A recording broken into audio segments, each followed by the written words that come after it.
Good morning. The December 7th Board of Education meeting is now in session. Please rise for the invocation. O God, we pray to administer that which is just in all educational policies, being ever mindful of your guidance, stir us to action with love, wisdom, and understanding. Pledge allegiance to the flag of the United States of America and to the republic for which it stands, one nation, under God, indivisible, with liberty and justice for all.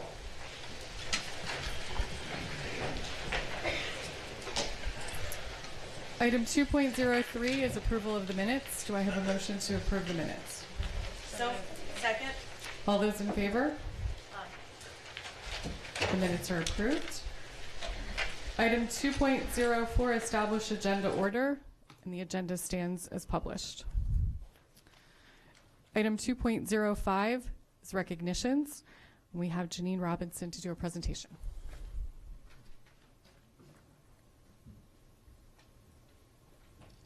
Good morning. I am Janine Robinson, the Regional Assistant Superintendent for the Severna Park and Glen Burnie clusters, and I have the pleasure of introducing this morning's board recognition. Before I begin, I would like to ask members of the board and Dr. Arlotto to come forward.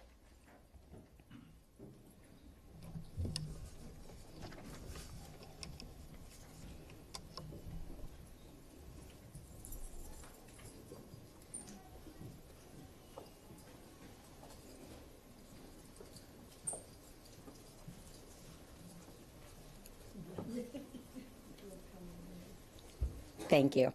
Members of the board and Dr. Arlotto, we talk all of the time about our schools being focal points in our communities. Today, we are thrilled to talk about a school and community that have worked together to achieve greatness again. On Monday, Shipley's Choice Elementary School was one of 6 schools across our state named a Maryland Blue Ribbon School of Excellence. Shipley's is the 21st school in our county to earn the honor and the first to do it twice. The school was, in fact, our county's first Blue Ribbon winner way back in the 1995-96 school year, and I believe Miss Nally was the sitting principal. No, I wasn't a principal. I was a teacher. You were okay, so I was wrongly informed. And I was on the Blue Ribbon Committee, and we, back then, was very different, and we wrote for the Application. And it was hours and hours and hours, and Mary Ellen Street was our principal, and I'm just so excited about this. And Beth Burke, teacher at Davidsonville. So, you know, I'm just excited. Thank you. Shipley's epitomizes a community school. It is a place where incredible teachers and staff, dedicated parents, and awesome community partners have established a culture of excellence over time. Principal Beth Burke summed it up best in a letter she wrote to parents on Monday. Our kids are awesome, but they are that way because of the equally awesome parents, guardians, and community partners who support them and our school every day. Our teachers and staff are awesome as well, and their dedication to our children is second to none. That awesomeness, if I can use that word, can be seen in every classroom every day. It's been that way for years, and everyone, past and present, in the Shipley's family has a piece of this honor. The Blue Ribbon Schools program honors schools that excel or significantly improve in reading and math exams as measured by state assessments. In order to achieve Blue Ribbon status, schools must meet standards established by the Maryland and U.S. Departments of Education. Shipley's Choice has historically been among the highest performing schools in Maryland on statewide assessments. Last year, more than 89% of the school's 3rd through 5th graders scored a 4 or 5, the level designated as indicating students are on pace to be college and career ready on the Park Math Assessment, and nearly 88% hit that mark on the English Language Arts Assessment. More than 95% of students in grades 3 through 5 scored proficient or advanced on the Maryland School Assessment, the precursor to Park, in each of the final 4 years of the assessment. Shipley's is now a candidate for National Blue Ribbon Honor, and I fully expect that we will be back here next fall when those awards are announced. Principal Burke and some of her students, parents, and teachers are here today, along with former Principal Rocco Ferretti. As they come forward, please join me in congratulating them for the work they do every day.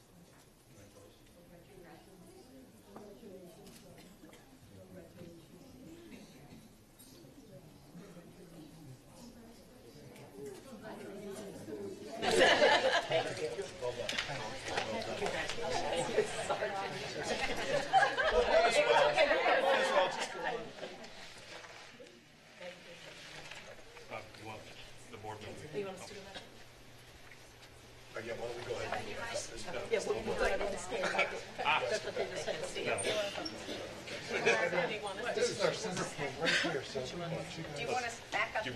move this way. That way, there we go.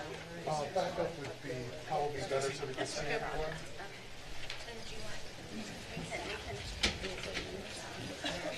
Here, maybe closer though. You guys can you can go over here.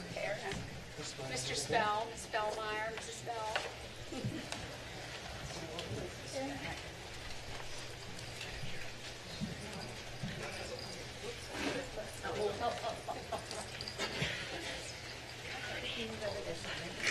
Just make sure we can see everybody's faces so I can't see you. You guys can just kind of look through a window there for us, okay? All right, everybody, 3 photos and big smiles.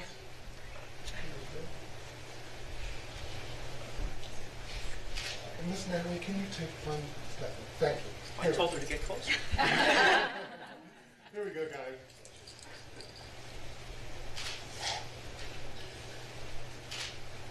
Do one more shot. Congratulations.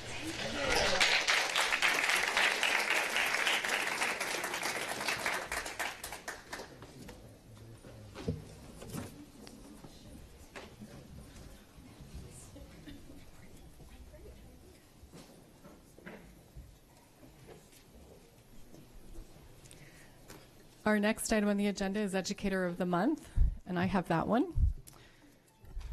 Today we recognize an educator in our school system who really understands how students learn, and he uses humor, kindness, and patience to provide excellent instruction to elementary school boys and girls.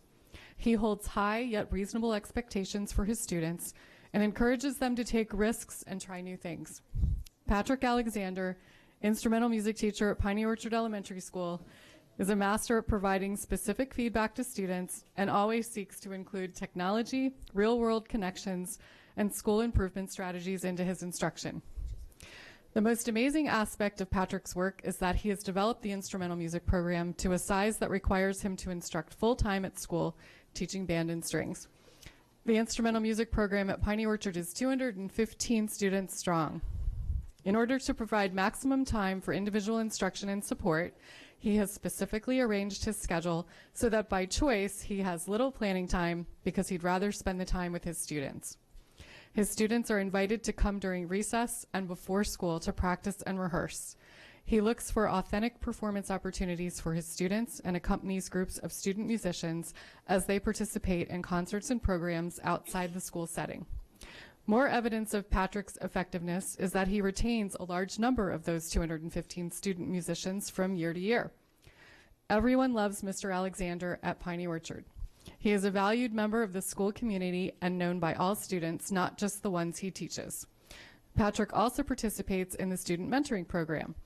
He serves as master of ceremonies for many school events and organizes a school-wide sing-along the day before winter break.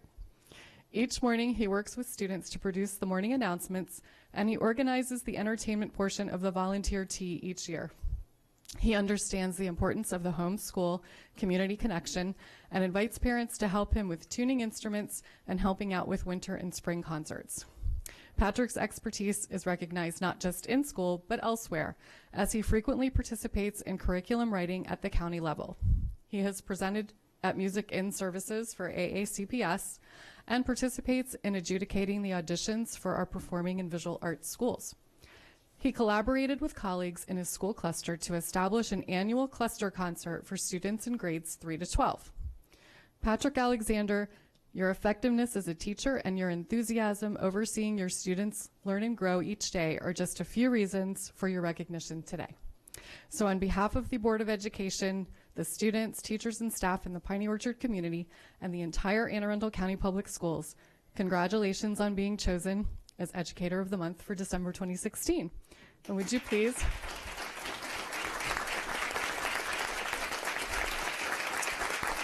join me up front?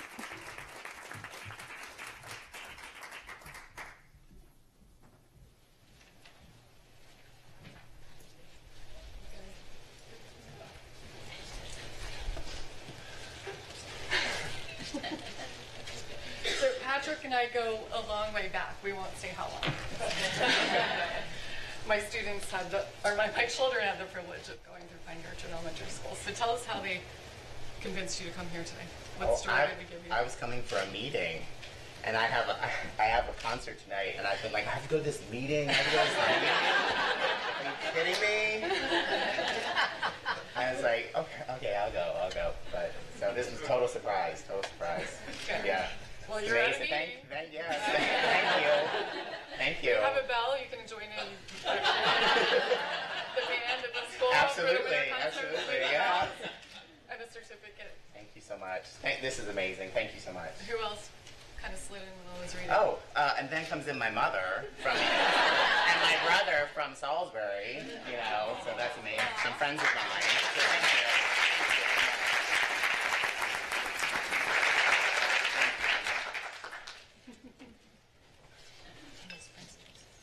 And your principal's here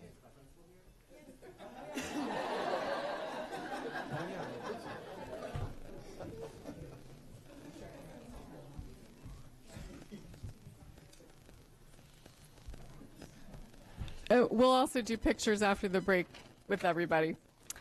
Employee of the month is Ms. Sasso. Today we recognize an employee in our school system, a man we find who works hard, wants to help others, is a positive influence on both students and staff, and always conducts himself with professionalism and dignity. Tim Williams, student advocate at South River High School, is pressed into many roles in his position. At times, Tim is the person a child needs to just talk to. The school administration utilizes Mr. Williams as the go-to guy when it involves checking something out, perhaps locating a student or even asking him what he knows about a situation. Tim seems to know more about what is going on in the school than any other employee. Mr. Williams finds the most joy in his life when he's helping others. Anything you ask of Tim, he's more willing to do. Tim is the employee who sits in the classroom of a teacher who suspects there may be a troublesome situation developing between two or more students. He's the fellow who will meet a staff member at an auto service station at 6 o'clock in the morning to make sure that staff member arrives to work on time. So there is no excuse in that school for a teacher to be late, huh? He is the one who takes on the administrative duty of welcoming the buses and faculty into the building each morning at 6:30. And he's the one who has taken on the duty of assisting the AP scholars with their student seminar by gathering books and being responsible for the class period. Tim, more than anyone else at South River, makes the school a more positive place, as each day he goes above and beyond his job of student advocate. Students in the school are extremely comfortable going to him with any problems that arise academically or personally. Teachers in the school are extremely comfortable going to Tim for assistance, as they know he'll get the job done. Not only does Tim perform his advocate position duties flawlessly, he completes out-of-school activities like monitoring school dances and running Saturday school with the administrators. Tim is a 3-season coach at South River and assists the athletic department in any way. He coaches boys soccer, girls basketball, and softball. He's a member of various athletic committees and is a major force in the Edgewater community as the result of his involvement with his church and the recreation and parks community. Tim Williams, your character is second to none as you positively influence the lives of 2,200 students at South River High. Whether it is through the Fellowship of Christian Athletes, coaching sports, or merely being friendly face in the cafeteria, your presence is always felt in the school. So for these reasons and more, the Board of Education is honored to recognize you Employee of the Month for December 2016. Congratulations. Please join me up front.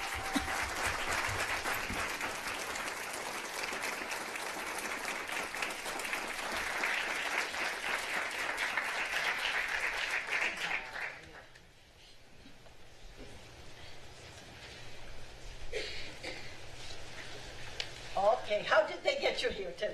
Well, I was already supposed to come for a scheduling meeting with softball and athletics. Are you sure there's a meeting? Then they told me I might have to speak about some equity thing, but I think that was just a ruse to get me in. So I saw a great number of people coming in. So who's here for you? Everybody, my parents, my grandparents, yeah, so everybody's here. The principal's already here, so my athletic director. Half of the school system's here. So. And the athletic club meeting that you're going to have.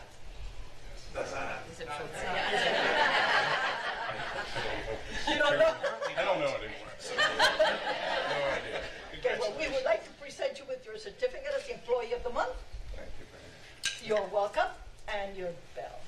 With your Thank you. name.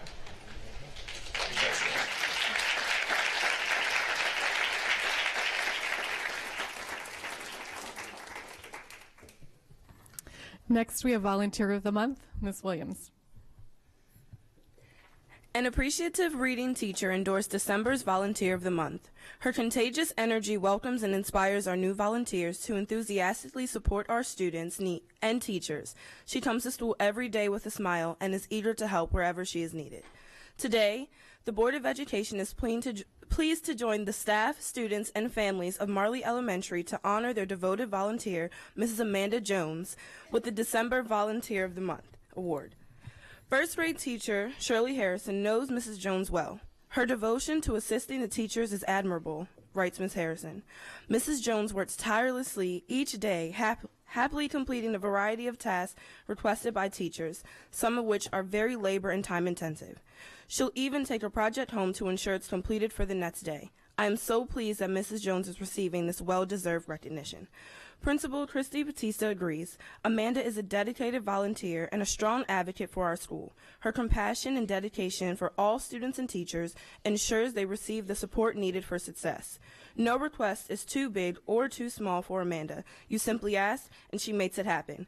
In addition to volunteering almost every school day for the past 4 years, Amanda Jones has energetically served on Marley Elementary's PTA board, including a successful year as PTA president.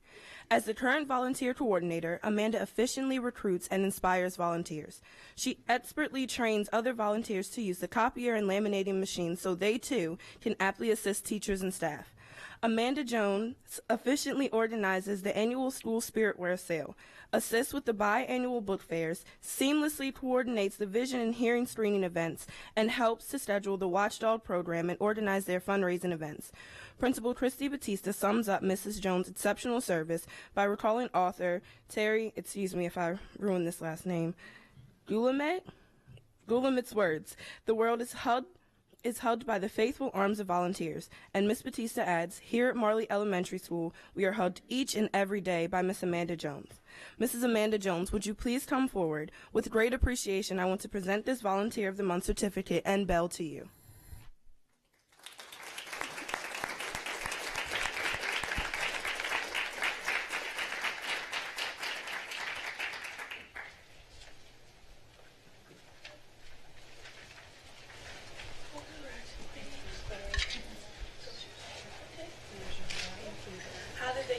Today. I am shaking. I'm waiting for our principal to come. I was told she was getting an award for something or to be recognized for something. So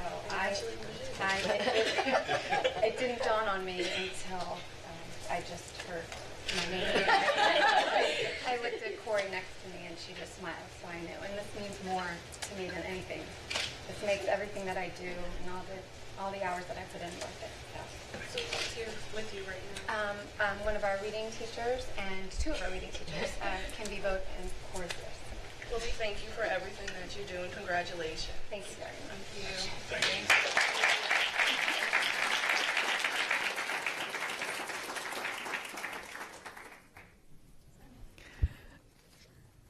Item 2.09 is school and community highlights. Ms. Hummer? So last week, Ms. Sasso and I had the extreme pleasure of attending the Baltimore Symphony Orchestra's side-by-side concert, which included our students playing alongside the orchestra and 2,300 of our students from various schools coming to see it, and the amazing Emma Ballman, a student at Chesapeake High School, playing the piccolo. It was just an awesome event, and we're so grateful to the Baltimore Symphony to continue partnering with us to give that opportunity for all of our students.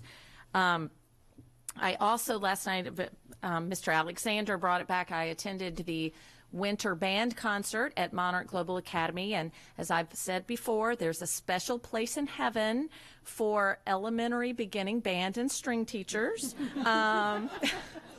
And having one now in high school, I do know they get better, and so bless their hearts for listening to that every week. And but it was great, and the kids are very enthusiastic, and I look forward to the spring one when perhaps I'll recognize the music they play. And today, everybody in here, this is the one time we're going to tell you, pull out your phone and go to facebook.com to Fab School Labs. Bates Middle School is a finalist for the Northrop Grumman Foundation Fab School Labs contest to receive a complete science makeover, $25,000, I think it is. And we're one of the finalists, and today is the day you can vote for Bates. So everybody pull out your phone and go to Fab School Labs on Facebook and vote for Bates Middle School, because that would be a wonderful thing for that school. And that's my last one for today. Dr. Arlato. Yes, thank you. There are so many wonderful things going on, but I do want to do a quick shout out to our high schools and athletics over the course of the fall. We compete so well. We've got fantastic coaches, great support from parents, our athletic directors, principals, and schools as a whole. And so we've had a really good fall. The fall athletics program wrapped up over the Thanksgiving break with our fabulous Annapolis Panthers playing in the state semifinal football game at Quince Orchard. I was able to go to the game. It was a lot of fun. Great crowd. But I do want a quick shout out to Arundel High School for winning the cheerleading championship for the state. Also, we have two other state championships. Chesapeake High School won the field hockey 3A championship, and South River High School won the 4A field hockey championship. And I was lucky enough to be at both of those games along with Bruce Lawton. We were there in the cold together at Washington College. It was a lot of fun. So congratulations to our fall sports teams. And I'll just add that Saturday night I had the chance to go to Annapolis High School. The class of 2016 who had graduated wrote a murder mystery, and then the students who were still there got to perform it. And the students were just amazingly clever. They took the Game of Thrones theme, but they made it the Game of Phones, and everything, all of the characters had to do with an app on our phone. So King Facebook was murdered, and Lord Tinder and Lady Twitter were involved somehow. So it was a great show, but more importantly, the creativity of the students who wrote it was just fantastic. Item 2.10 is the PTA report.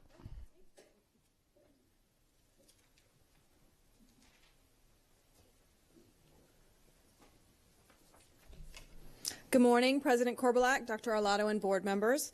For the record, I'm Allison Pickard, President of the Anne Arundel County Council of PTAs. I would like to begin by congratulating the dedicated parents of Richard Henry Lee Elementary for making the leap and becoming our newest PTA in the county. We are excited to bring them into our PTA family. They are tenacious advocates for their school community and are already engaging more families to participate. I would also like to thank Ray Leone for taking R.H. Lee through the PTA startup process. The council has been really busy in the last month planning upcoming events. I have two save the date announcements. Our first one is our annual AACC PTA's legislative breakfast with the Anne Arundel County delegation, which will be held Thursday morning, February 2nd at 8 a.m. PTA will just share our support and possibly our opposition to any pending legislation and hear updates from our state legislatures about what is happening in Annapolis. And then my second save the date is our annual Founders Day reception, which this year will be held at the BWI Marriott on Friday evening, April 21st. I promise it's going to be fun. We will honor the work of those amazing women that pulled together back in 1897 to first start advocating for children and public education. And we will also celebrate and congratulate our PTA leaders for their dedication. This year we'll be presenting 3 awards: PTA President of the Year, PTA Advocate of the Year, and PTA Volunteer of the Year. Ticket information and nomination forms will be going out after the holidays. One other event that the council is working on is a networking, brainstorming, sharing event focused on middle school PTAs and middle school parent involvement. As I've had the pleasure myself of launching into being a parent of a middle schooler and had the opportunity to be in different meetings with other middle school parents and PTA leaders, I've learned that middle school is a different beast, not just for our students. So I'm hoping to, in the spring, pull together a networking event with PTA leaders, middle school parents, and even a few middle school administrators to share some best practices, brainstorm how we can improve and increase productive parent involvement at the middle school level. And one last reminder, the council is still accepting submissions for our International Inclusion Challenge from our local school PTAs, so anybody out there listening, we look forward to learning all about the cool ways our PTAs are engaging different segments of their populations within their buildings. Thank you, and every child, one voice.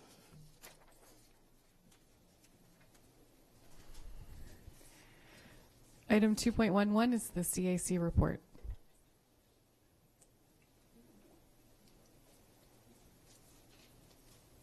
Hi, good morning. I'm Melanie Teichert, Chair of the Citizen Advisory Committee. I do want to thank the board and staff before I give my report for all of the community and school highlights. I'll say that as I attend events, including an elementary strings concert last night, so I second Ms. Hummer's comments.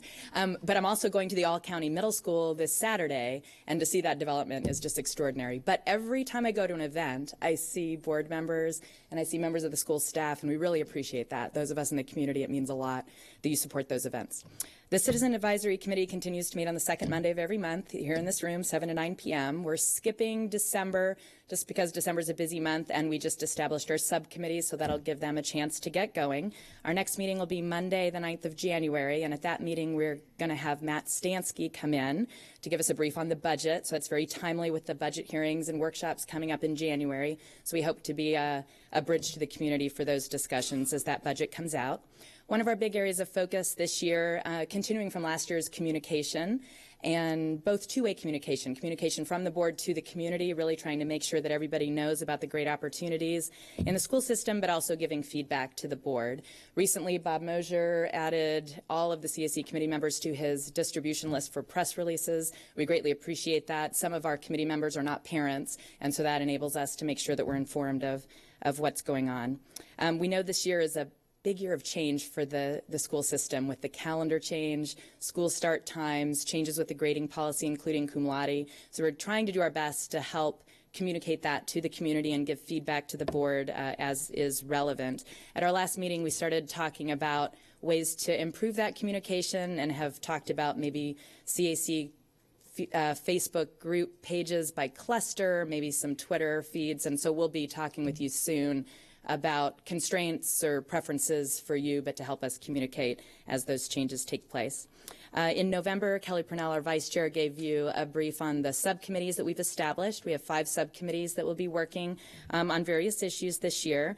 The first is a continuing committee on equity. This year, they're going to have a particular focus on barriers that might prevent some of our at-risk students from accessing educational opportunities in the school system. So they're going to really try to identify specific groups and specific educational opportunities, and trying to make sure that any barriers that exist, we can work with the school system to eliminate or at least reduce those. We have a new committee this year looking at bus transportation.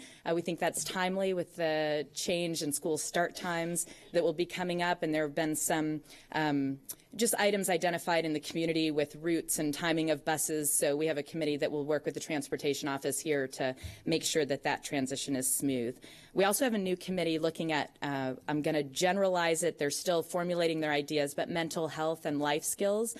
Our new committee members, we really have some extraordinarily qualified people in mental health, college and career preparation, at-risk populations, and so that core group is really looking to work with the people in the school system to identify services that exist, to make sure the community knows about them, if they're cluster-specific services, to try to identify those and disseminate them as best practices throughout the school system, and then potentially identify any gaps if they exist to work on that. And then we have continuing committees both with communication and with testing, and those committees will continue their work this year. Many of these committees have been in touch, as people in this room know, with people in the school system or will be soon for their work. We really appreciate the access that we're given. I took advantage of that last year. I think the board and the school system has provided just amazing access to key personnel to allow us to look into these issues, and we very much appreciate that.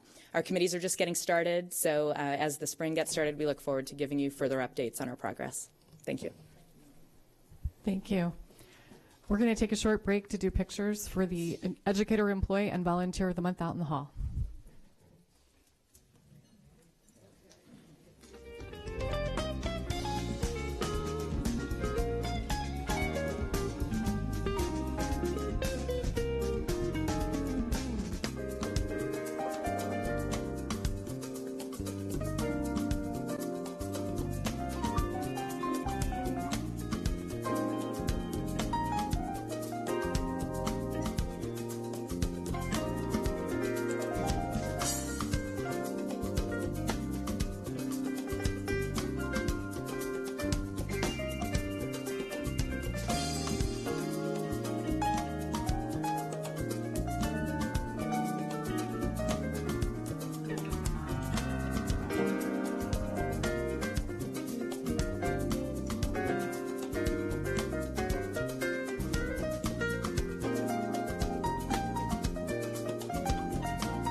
the public comment portion of the meeting. Anyone wishing to speak on an item not on today's agenda may offer testimony during this public comment portion of the meeting. Speakers will be allotted 3 minutes each, and the board asks that comments remain civil and appropriate for the various audiences that may be watching or viewing the meeting. Student-specific and personnel matters are confidential and cannot be discussed in this forum.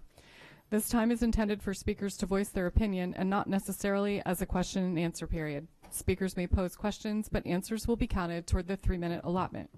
For the record, please give your name before speaking, and handouts should be given to the board assistant. I have 2 completed cards today, Jennifer Brienza and Lisa Van Buskirk.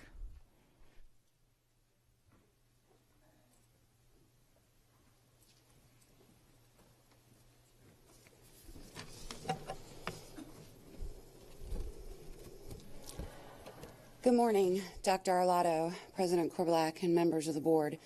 My name is Jennifer Brienza, and I'm here today representing the Fund Old Mill Construction Group. Our community here in Old Mill feels like a forgotten community, and that's one of the reasons I'm here today. We watched as the board worked their way through the priorities of the 2006 MGT study. Our Old Mill High School was listed as a top priority along with Northeast and Severna Park. And we watched and we waited as first Northeast got done and then Severna Park was completed. And we were patient and we sat back and figured our turn was coming at some point. And here we are 10 years later and our turn never came. Now, under the current MGT study, not only is Old Mill High School a priority one, but so are both Old Mill Middle Schools and 3 of the elementary schools in that feeder system. And yet already we're seeing our funding pushed back a year. We're only a year into the study and we're already getting pushed off further than where we need to be.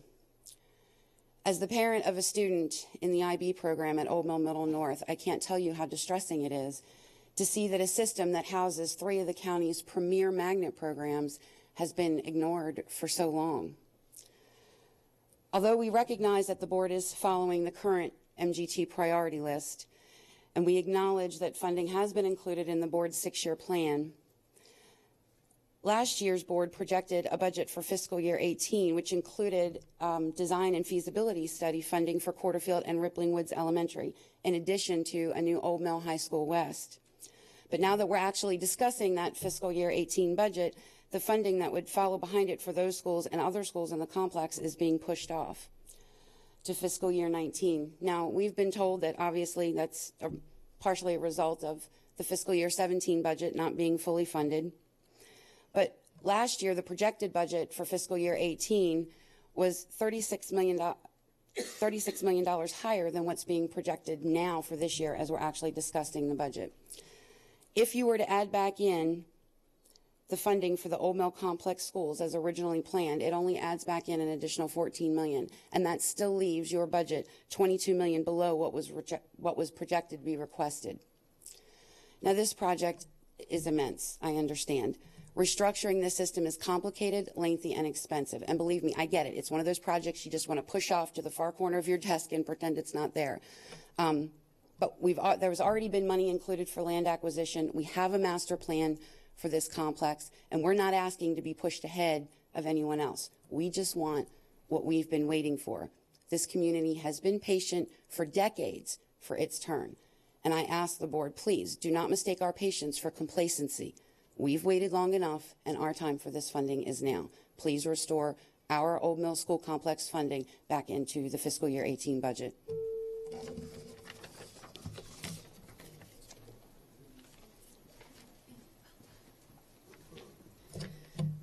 Good morning, Dr. Arlotto and Board of Education. For the record, Lisa Van Buskirk will start school later. Last month, I testified about early start times, teen sleep, and teen drowsy driving in connection with Drowsy Driving Week and having just spoken at Fort Meade's SAD chapter. I would have taken this meeting off, but yesterday a report was released by the AAA Foundation for Traffic Safety, which places the drowsy driving issue back in the media spotlight. The report says that the drivers who sleep only 5 or 6 hours in a 24-hour period are twice as likely to crash as drivers who get 7 hours of sleep or more. And the less sleep the person gets behind the wheel, the higher the crash rate. Drivers in the study who got 4 or 5 hours of shut-eye had 4 times the crash rate. With less than 7 hours of sleep, they act like drunk drivers. We wouldn't let students come to school drunk, but we let them learn in a similar kind of mental state. And these numbers are based on adult sleep needs of 7 to 8 hours and not teen sleep needs of 8.5 to 10. So we place our teens more at drowsy driving risk if they only get 7, 6, or 5 hours of sleep, which is what 78% of Anne Arundel's teens get. As Jack Nelson in the AAA Director for Traffic Safety Advocacy and Research said, teenagers, older adults, and people who have a sleep debt are among the highest risk groups. 1 in 5 crashes where somebody dies that crash involves a driver who's drowsy or hadn't had enough sleep the night before. We should also be mindful of the sleep patterns of our bus drivers and the parents who transport our students so that their lack of sleep doesn't further put our students at risk. The parents of a teen who achieved just 4 to 5 hours of sleep at night and whose school started at 7:35 in the morning in Missouri was killed 6 years ago in the middle of the afternoon from a drowsy driving. The family was interviewed by CBS. The mother said, "I knew about texting and driving, distracted driving, joyriding, cell phones, paired driving, drunk driving. All those things we're educated about, but not once was there a conversation about young adults, and drowsy driving. Nor is there likely a conversation about the role of start times on sleep patterns, like we've had here in this room." So it was with high expectations that Start School Later looks forward to Dr. Olado's fiscal year 2018 budget announcement in 2 weeks. High expectations that healthier and safer start times for all Anne Arundel students will be put forth as a #1 priority and not something to be funded after everything else on Dr. Olado's Christmas wish list. High expectations that Dr. Olado will explain to the community why this is his #1 priority and not just a response to squeaky wheels, but that his proposals in response to very serious public health and safety issues that just happen to be governed by education policies. Part of that explanation should reference yesterday's report on drowsy driving. High expectations that Dr. Olado's proposal for healthy and safe school hours will address the community's concerns identified last winter. High expectations that Dr. Olado and his staff will use the transportation software for the purpose for which it was purchased, which was refining school hours, as discussed by this board in February 2015 and summarized in an email by Teresa Sutherland to you 2 weeks ago. Thank you, and I'll see you in 2 weeks. Thank you. I don't have any additional cards. Is there anyone else who would like to speak to the board at this time? Okay, we'll move on to action items. Oh, Mr. Granum.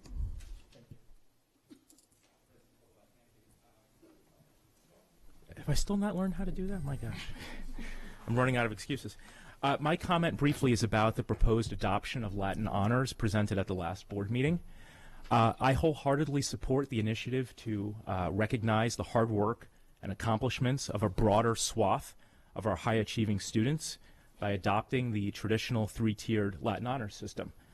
I'm not yet convinced, however, that adopting the Latin honor system means we should abandon the traditional distinctions of valedictorian and salutatorian.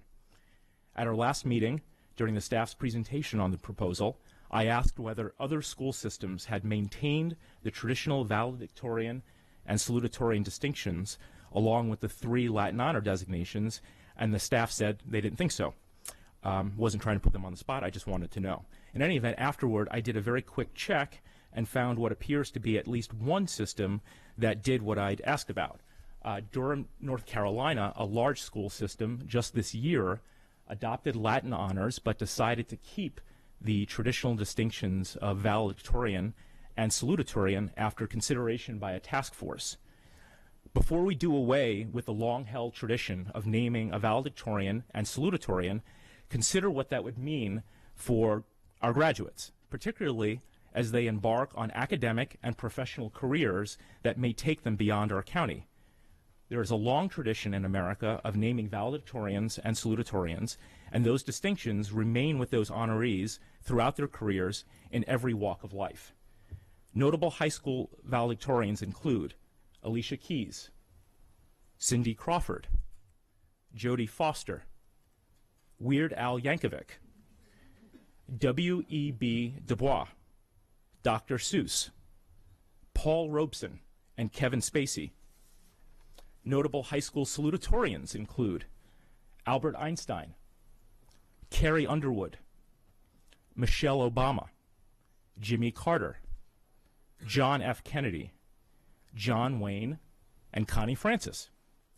Under the system as proposed, class rank would remain discernible to the students and colleges, so it's not apparent that dropping the traditional valedictorian and salutatorian distinctions would necessarily reduce competition to achieve the #1 ranking. What is clear, though, is that dropping the traditional valedictorian and salutatorian distinctions will each year deprive 26 of our hardworking graduates of a distinction they would otherwise carry for the rest of their lives. If we make a comparison to the world of sports, for example, in team sports like football and baseball, there's a long tradition of naming an MVP, which recognizes that player's contribution without taking away anything from the other teammates.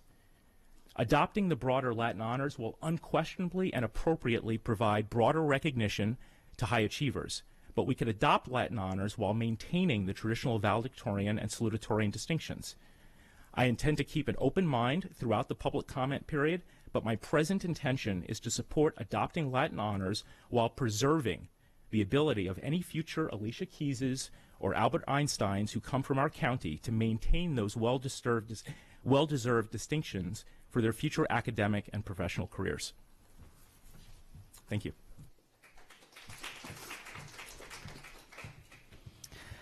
All right, administrative personnel appointments. Item 4.01, we do not have any.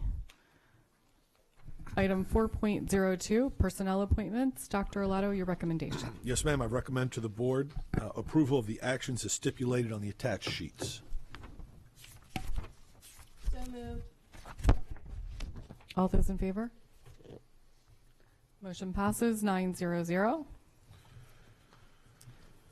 Next, we have two policy revisions up for second reading. These are information items only. Item 4.03, Graduation Activities Code IID. And we don't have any presentation, but I notice we have no public comments. Good morning. For the record, Jeanette Ortiz, Legislative and Policy Counsel. We do not have any public comments for this one. Yes, correct. And welcome. Thank you. Are there any board questions or comments for the second reading? Ms. Sasso. I don't have any comments. I just want to tell the public that we welcome Jeanette Ortiz, and it's really, really nice to see that basically we are getting other Hispanics in here. Thank you. And any public comment on this item? Okay, so this will come back next time, December 21st. Yes, correct. All right. And item 4.04, also an information item, graduation requirements, IIC second reading. Ms. Sasso.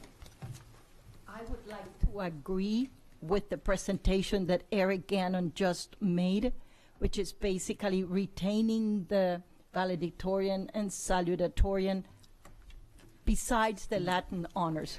That's a different policy. Oh, sorry. The graduation requirements policy is not talking about ValSal. Yes, yeah, I'm sorry. Thank you anyway. I see there was one public comment. Good morning. Again, for the record, Jeanette Ortiz, Legislative and Policy Counsel. Yes, there was one public comment, and it was a request for financial literacy to be a required course for high school graduation.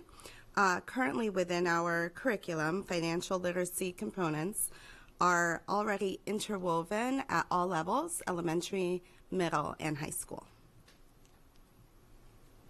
Thank you. Is there any public comment on this item? Okay, so we'll see both of those on the 21st. Yes, correct. Thank you. Thank you.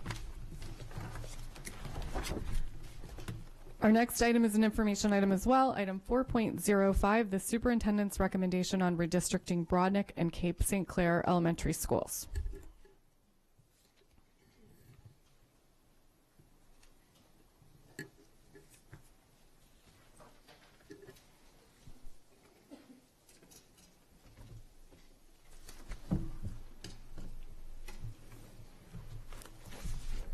Good morning. Good morning. For the record, Alex Shaknovich, Chief Operating Officer. Lisa Seaman Crawford, Director of Facilities. And this is being brought to you this morning as an information item only. It's item 4.05 regarding the superintendent's recommendation on redistricting with respect to Broadneck and Cape St. Clair elementary schools. In accordance with board policy and administrative reg JAA, the superintendent is required to submit to the board no later than the first Board of Education meeting in the month of December his recommendation for redistricting.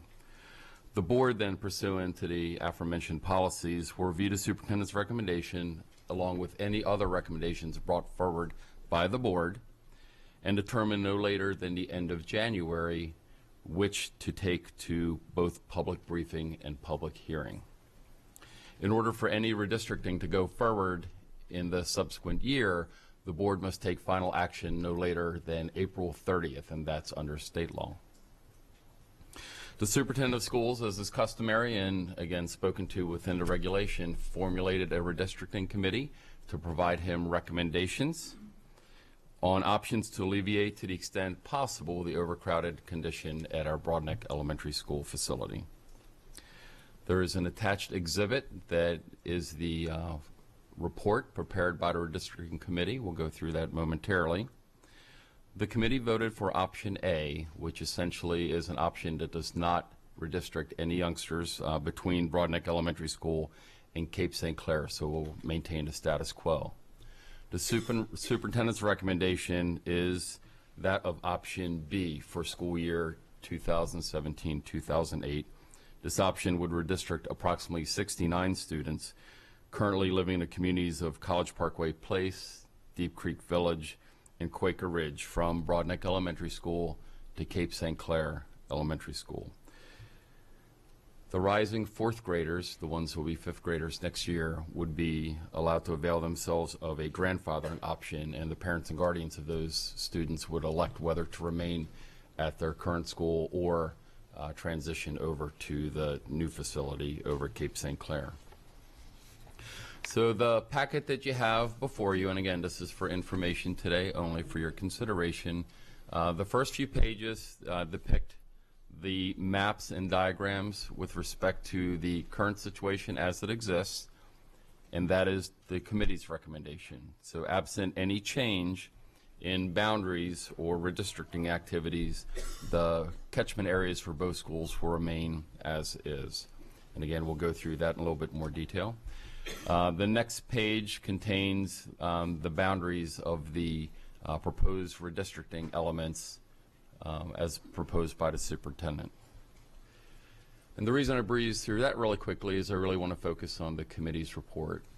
This effort wouldn't have been possible without the hard work and dedication of the four committee members. Its chair, Ms. Judge, recording secretary, Ms. Mahoney, Ms. Chandler, and Mr. Gillette, the four members. This is honestly one of the best reports I've seen. It's extremely thorough. The graphics, the mathematics behind it are very thorough, and it's much to testament of the hard work of those fine individuals and the many hours they dedicated to this task and the public hearings, et cetera, that formulated and informed the work.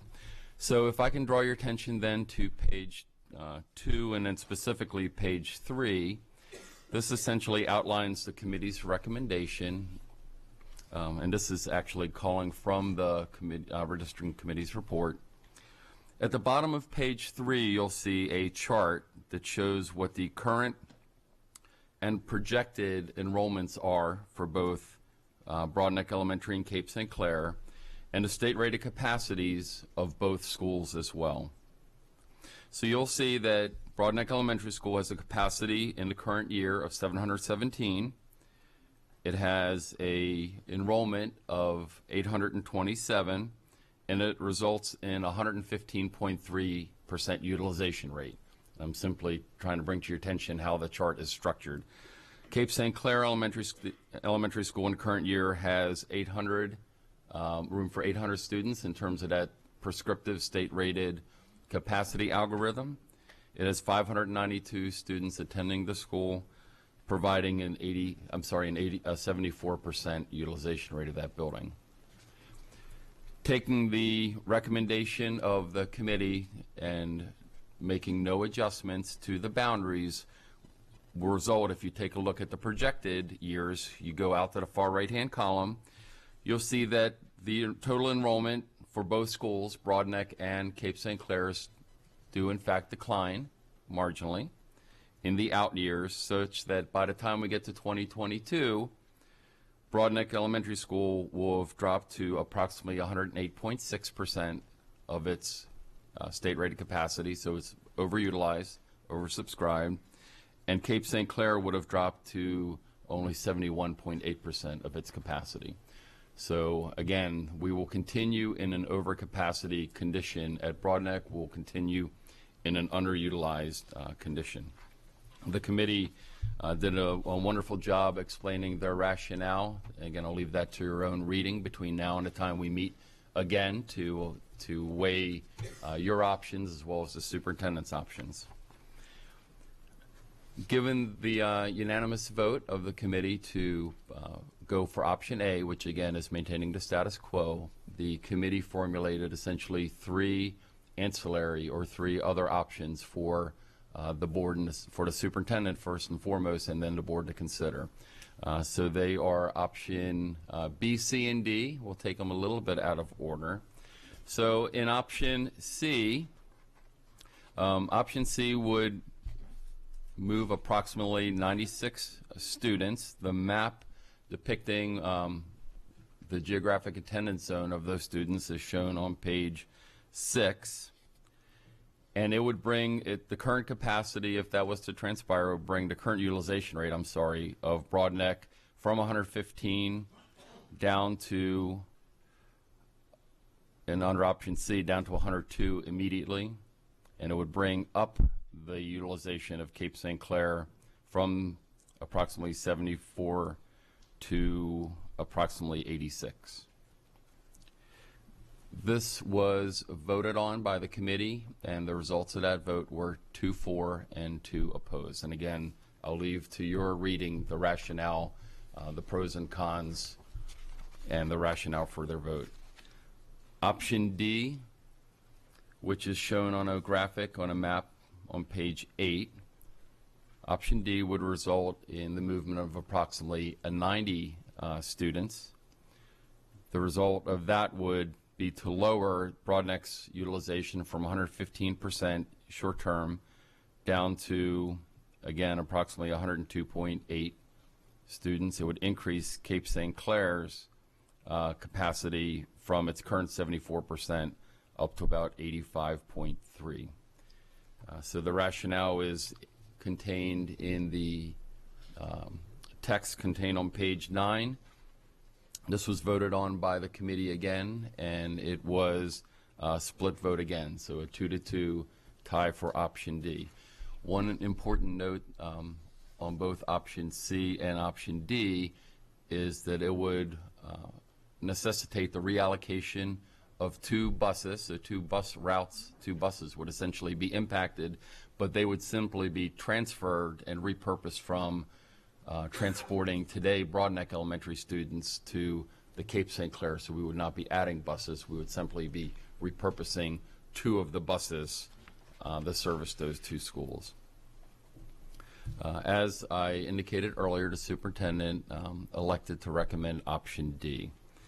Option B, which is shown on page 10 of your packet with the narrative supporting that on page 11.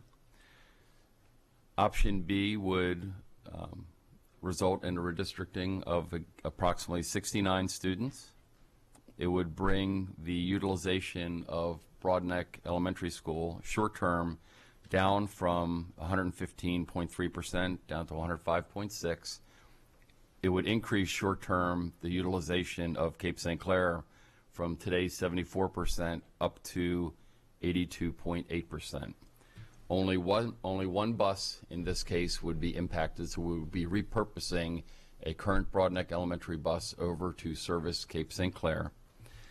This option was put forward as a viable option by the committee, but it was not supported by the committee, so it received no votes. The votes were split amongst option C and option D.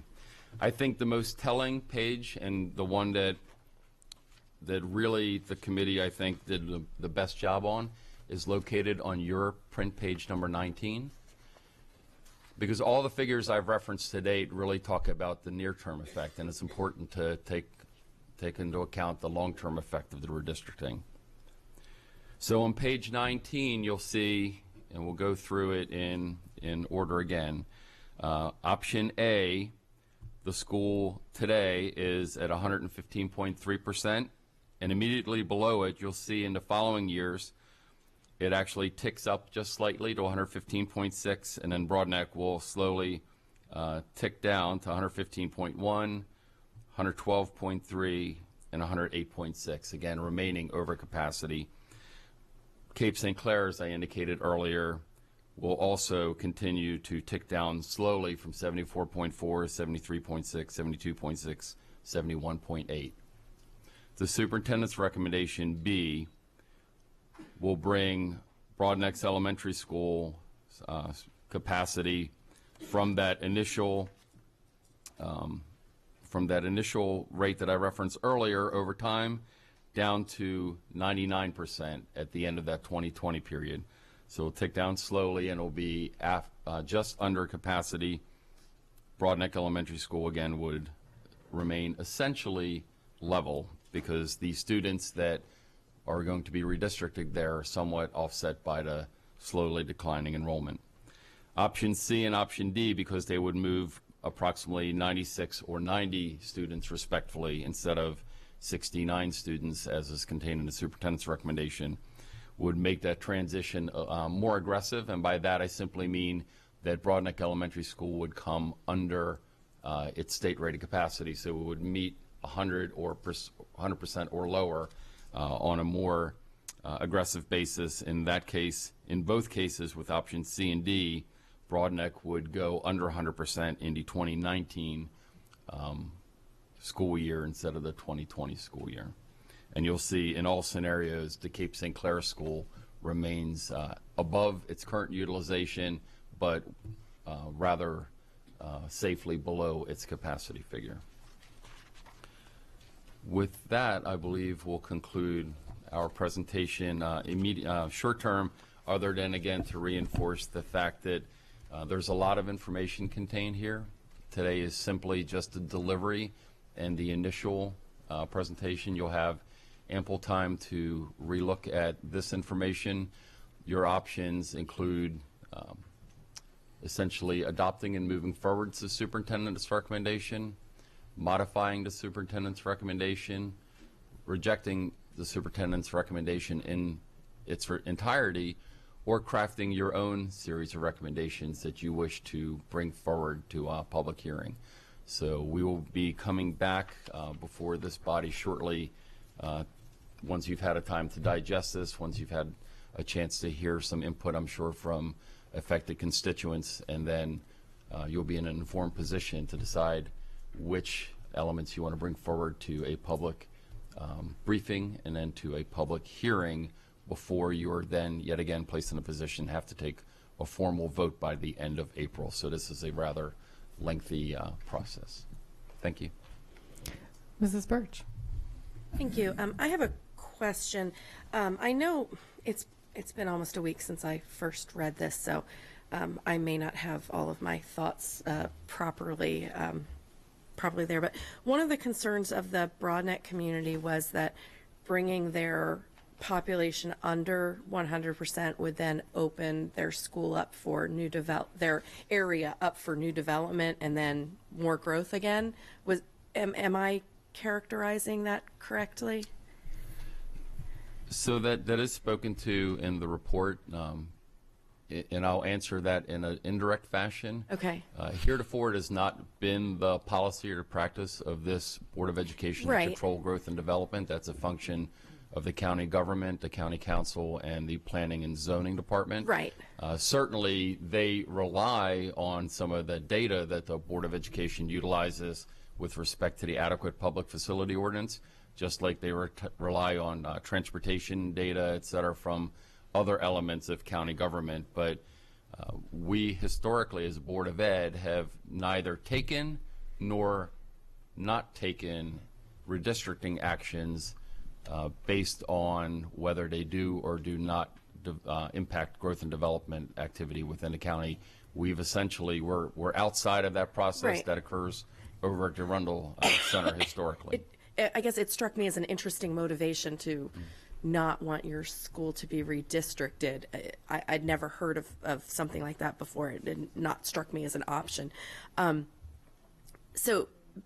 So explain it to me. I know that we use 90% of state rated capacity in terms of out of area transfers, but when the county looks at whether or not a school zone is open for development, do they look at the 100% mark? Yes, ma'am. It's 100% of state rated capacity is what's contained in the current adequate public facility law in Anne Arundel County. And the drawback of the way the law is currently drafted is that if they are under 100%, then it doesn't matter how big the development is, it can be approved. Correct. It's a binary process, so it's either open or closed. It's either fully open or fully closed.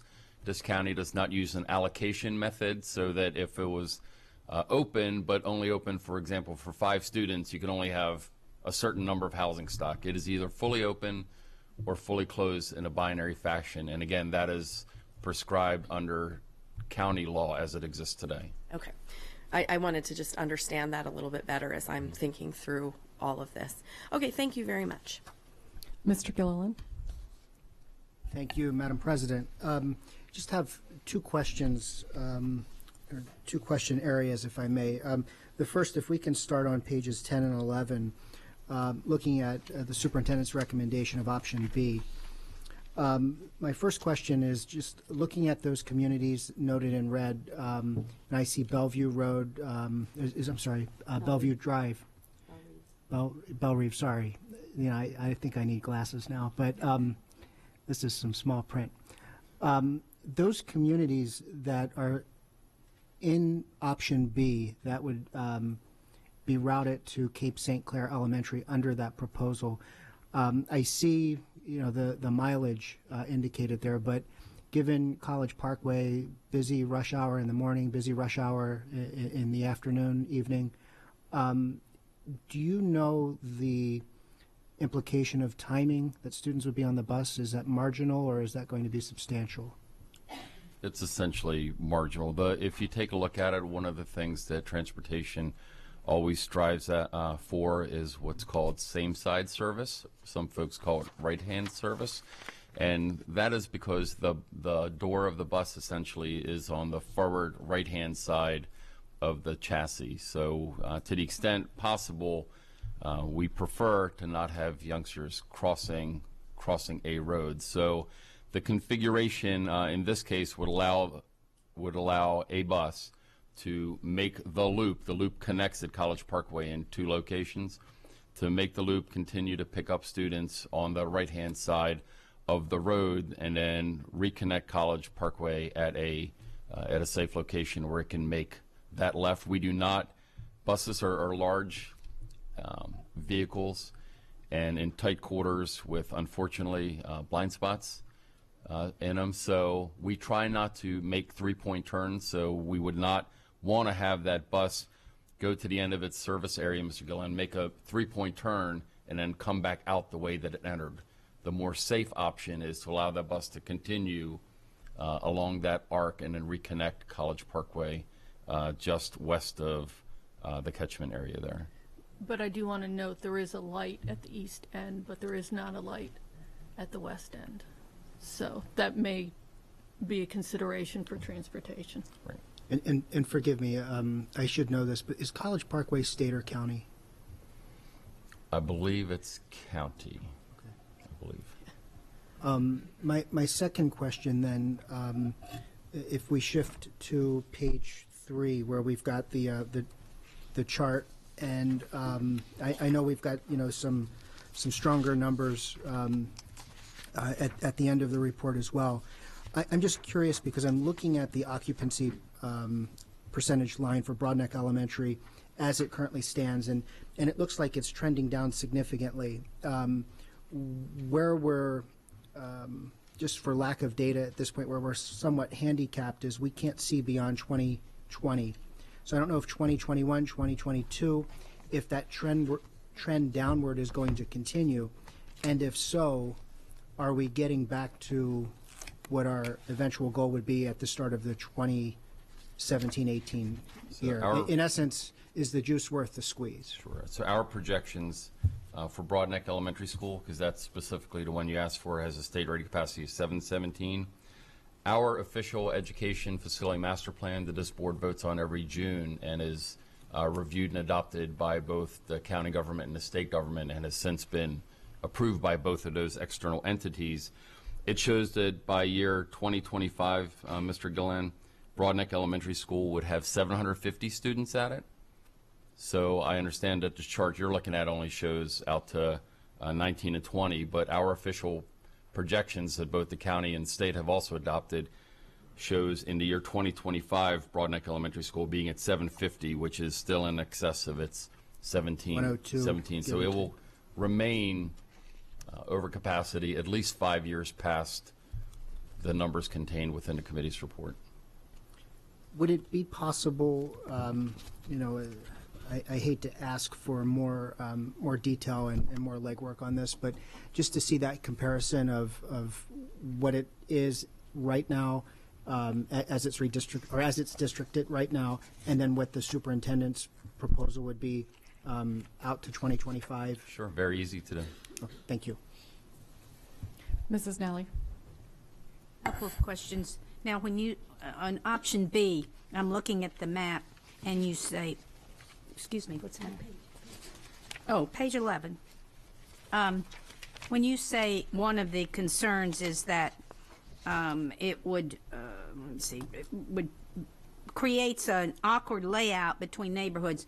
And as I'm looking at the map, does that mean that blue, just that little blue road, Bellerive, that section would continue to go to Broadneck, and the whole rest of that community would be transferred to Cape? Is that the way I'm reading it right? No, so just to orient you to the graphic, you see the numbers. There's some sort of dark blue numbers there. Yes. 604, 605, and 606. Correct. Those three areas currently today go to Broadneck Elementary School. Okay. Under the superintendent's recommendation, that sort of salmon-colored area north of the loop road there, 604, 605, and 606, would be redistricted to Cape St. Clair. So there would be a contiguous boundary. The boundaries of Cape St. Clair then would remain intact. There wouldn't be a gap or a donut hole, as some people call it, there. So it would maintain a contiguous. So it's the parts of the road, again, outside of the loop there that are depicted in 604, 605, and 606. Out of the section 604 that's on your page 10, 22 students reside in that area. In section 605, there's 30 students, and in section 606, there's 17 students. Adding those up together are the 69 students that I referenced earlier. So that Bellerive Drive, that in 604, that's the boundary. Those students from those, what about 602, 600, 601, 602, 603? Those would continue to go to Broadneck. Correct. They currently go to Broadneck, and they would continue to all go along with that blue Bellerive, that one section, they would be Broadneck. Am I looking at it right? Or correct. I South. understand, but there's a Bellerive Drive group that wouldn't.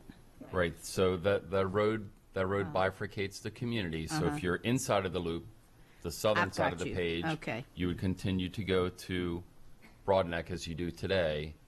If you're outside of the loop in section 604, 605, and 606, you would be redistricted to Cape St. Clair. Okay. Another question, just out of interest. I'm sorry, is that one subdivision? 604? No, they're inside the loop is Southern Hills Drive, is Dorado Hills. It's a condo units on that side, but they're not the same. They're not the same communities. And outside, yeah. See, here's Southern Hills, and this is another. Got it. Okay. Another question. Now, we talked about out-of-area transfers, and they're not, from what I gather, a significant number of out-of-area transfers currently at Broadneck Elementary, and I heard the number 10. Is that accurate? It's going to be a low number because, as Ms. Burge indicated earlier, the school is over capacity, so their ability to accept out-of-area transfers as a former principal, you recall it's pretty constrained, so it's going to be a relatively low number. Now, I should know this, but I don't, or I don't remember. Where are the pre-K opportunities on the Broadneck Peninsula? Where do we have pre-K on Broadneck? I believe it's at Belvedere. Belvedere.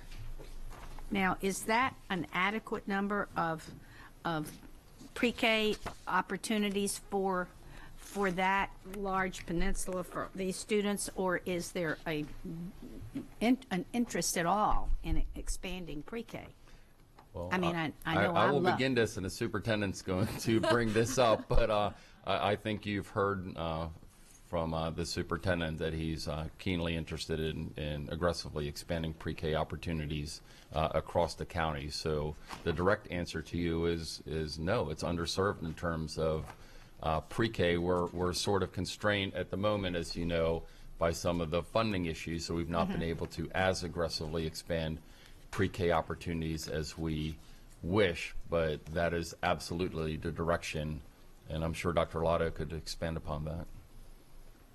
Absolutely, and Alex is correct. We're going to continue to look at that, and we're, at this stage, because of funding, we're going to try and do it strategically about where we can build it, where the greatest need is now, and eventually we'd like to get to the Broadneck Peninsula. We'd like to add seats. We also have to look at where we can add seats, where this space is available. Well, that's why I'm looking at Cape St. Clair. I'm just saying, where are the if we need pre-K, and I liked Terry's remark, because there, what's that you said, Terry, squeeze the lemon. What was that thing you said? Yes, is the juice worth the squeeze for moving? But then again, pre-K, to me, we're looking at Cape St. Clair, and it's obviously under capacity. Would that be an opportunity to expand pre-K? And I don't know, it's just a thought I'm throwing out there, because I'm looking at this and it doesn't look like option B is, I don't know, I'm not convinced. So let me try to That's address all that, I'm Ms. saying. Nally. So we currently essentially, as you know, under the federal algorithm, we receive support for Tier 1 and Tier 2 students. So we fully are essentially compliant with our obligation to provide pre-K opportunities for those youngsters. The remaining students are essentially Tier 3 students, and we received no county, no local funding directly to support those. So that's the fiscal constraints I indicated. But if you go, I think to answer your question directly, the exhibit's actually up on the wall there, but on page 19, I'll give you a second to catch up with me there. Yeah, that's where I have my notes. Sure. So in almost all cases, Ms. Nally, Cape St. Clair is rated for 800 students. In option B, the superintendent's recommendation, it would have 661 students at it, still leaving about 140 empty seats. In the other two options, the building's still rated for 800.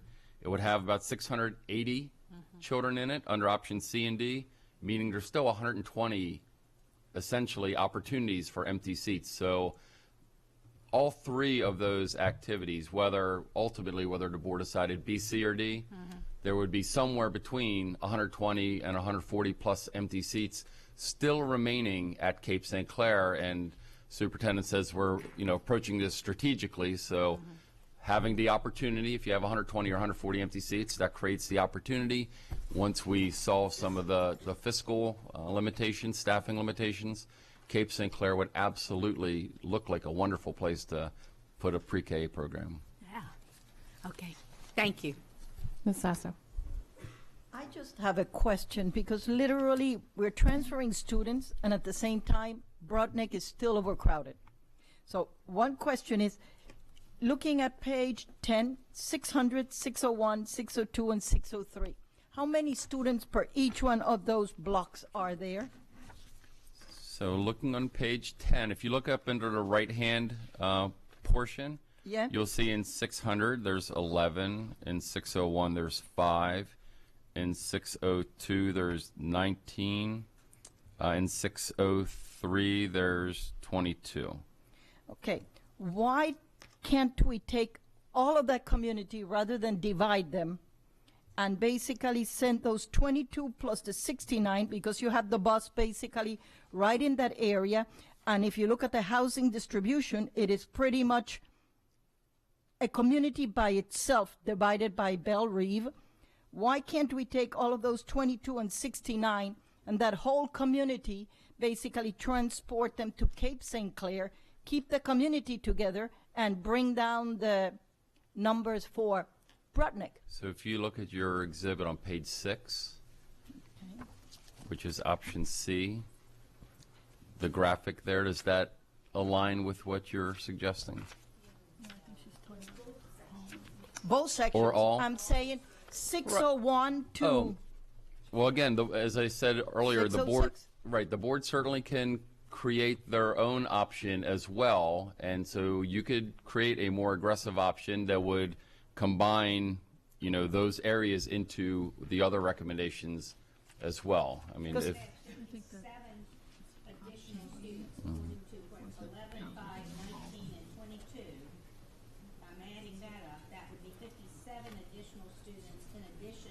the 69. So that would bring down the 105% that it gets to in 2020. You know, because we're sort of like doing it half-assed. You know, we're just bringing it down a little bit at a time, dividing a community. You know, why can't we do the whole community? right, again, as you indicated, the boards put that forward as essentially a new option. Again, if there's consensus on the board, you can create your own option and move that to public hearing, public briefing and public hearing as well. Okay, thank you. I think I saw somebody back there that raised their hand. Well, Stacy, okay. Mr. Grannon? I have a follow-up question to Ms. Sasso's question.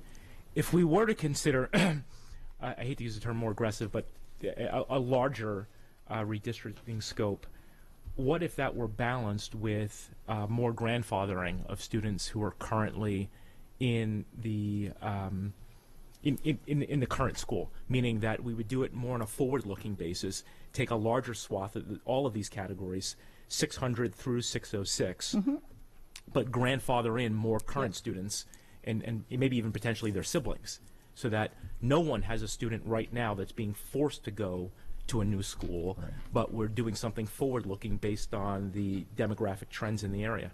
So the complications with that, are transportation related, because for however long the grandfathering occurs, and if you say siblings, etc., it could be as much as 6 years or possibly longer. We'll have to provide busing. So every neighborhood will have to be serviced by 2 buses, one going to Broadneck and one going to Cape St. Clair. We customarily grandfather the rising 4th graders to allow those soon-to-be 5th graders to matriculate out of their elementary school by extending the grandfathering, which, again, there's nothing to preclude the board from doing that. You simply need to know that it compounds the transportation problem, because for the year of grandfathering, you're basically double busing for 1 year. If you expand it out to all the students or siblings, you could expand that sort of double busing phenomenon over many years. That's generally been the reluctance or the reason why the board generally has not overly extended grandfathering provisions. Mrs. Birch? I know we have a couple weeks to look at all of our options, but you know, I was wondering, as like Ms. Sasso was, why all of the groups hadn't been looked at. And when I saw on one of the charts that one of them had 166 students moving, and moving all of the little areas would have been 206 students. Even just moving 166 students would have put Broadneck at 92.2 and Cape St. Clair at 94.8. I think if you moved all of the groups, you'd end up overcrowding Cape St. Clair to help Broadneck, and I think that that's almost it's counterproductive, because you're causing a problem at the other school. But Terry, I thought he said 600 has 11, 601 has 5, 602 has 19. Yeah, I'm adding the numbers together, Maria, and it would add 206 students. 126. Total. 126 total. No, it would add 206 students total if you added all of the areas and moved them all to Cape St. Clair, and that would cause, Broadneck to then be at probably under 90 and Cape St. Clair to be at almost 100. And so basically what you're doing is to help Broadneck, causing an almost overcrowding problem at Cape St. Clair. And I don't think that our intention is to cause a problem at one school to solve a problem at another. So I think we just need to be careful with the numbers that, that keeps, and that's why they probably had so many problems with how do you divide a neighborhood, but you kind of have to, or you're going to cause a problem at a school. So it's a difficult exercise to do this. It is very hard. But Teresa, can I ask a question? Because maybe the numbers, I thought when we were looking at 600 was 11, unless I'm wrong. 601 was 5, 602 was 19, 603 was 22. If you look at any of the charts, I'm taking the number that Alex just gave us. Right. You can look in the corner of any of the charts up at the top and look at option E. And option E adds together all sections except 604 and gives you 166. But if you add in the two parts of option 4 onto 166, you get 206 total for the whole area. That's correct, Ms. Burge. Okay. So all of the areas are 206. So if you were to move everybody, it would be 206 students. And I think that then you're doing a disservice to the Cape St. Clair community by moving too many students. So, and I think that's probably what the committee was wrestling with, was how do you move just enough? And that's always an issue when you're doing redistricting. How do you balance everyone's needs? And that's what, for the next couple weeks, we need to look at as we think about what we want to take to public hearing, and then we hear from the community as to what their thoughts on the ideas that we want to go to public hearing, so that we see what their concerns are with the ideas that we put forward, between the ideas that were presented here, the superintendent's ideas, and perhaps any other ideas that we can come up with. Mrs. Sasso, do you have anything else? No. Okay. Thank you. So I think Mrs. Nally's questions covered mine, but I just want to make sure I'm clear. Section 604 on page 10, option B, although it's drawn with a red line around it and it's labeled 604, they really are two separate communities. South of Bellerive is one neighborhood and north is a different community. It's not like the road just happens to plow through this one community. And if we were to scoop up the rest of 604, then as our buses enter to go pick up the children in the morning and the doors opening on the right, then the students that are on the south, we have an issue. We have to come either loop back around or have them cross Bellerive to get to the bus. Is that, yes, am I understanding that correctly? Okay. And then the committee and community input on page 13, item 4, the committee is telling the board that they were concerned, there was great concern about the number of out-of-area transfers at Broadneck Elementary and what could potentially be done regarding resident re-verification. So that's the number 10 that we're saying. The great concern about the number we're talking about is 10. Correct. Okay. And okay. All right. Those are mine. I don't have any other board questions. I will call the public up. We have 6 cards. Craig Davis, Megan Davis, Kim Venazzo, Vadim Olyashevsky, Chris Burrows, and Lauren Burrows.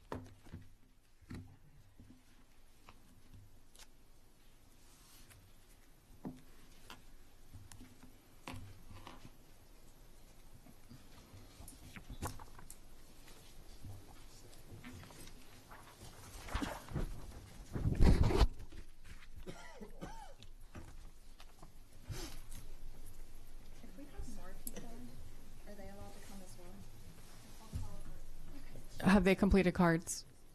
Okay, they need to complete cards and get them to.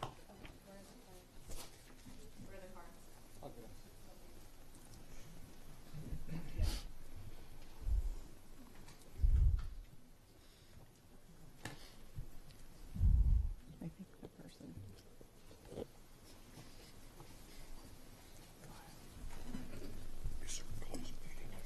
Yeah, whatever order you want to go in, we're ready for you. Just make sure you introduce yourself so we can check you off. Okay. I'm Lauren Burrows. I am going to try not to be emotional, but this is a very emotional issue for us. I'm a mom of 3 kids. 2 of them are currently at Broadneck Elementary School, and I just wanted to add in that I'm also a teacher at Broadneck High School. And I would much rather be at school right now than here, but I want to advocate for my 5- and 8-year-old who don't really have a voice in this process. So I am also very nervous, sorry. I just wanted to bring up a few points that were kind of already mentioned and kind of add to them, that this does seem like a short-term fix to a problem that will correct itself. The population of Broadneck Elementary School is projected to decrease exponentially over the next few years, over the next 3 years.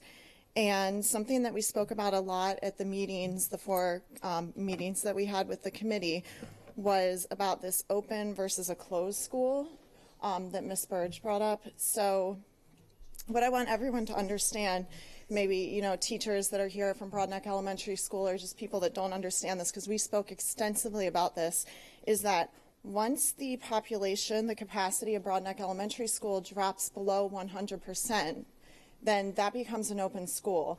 And a developer can come in, build a development, and send new kids there.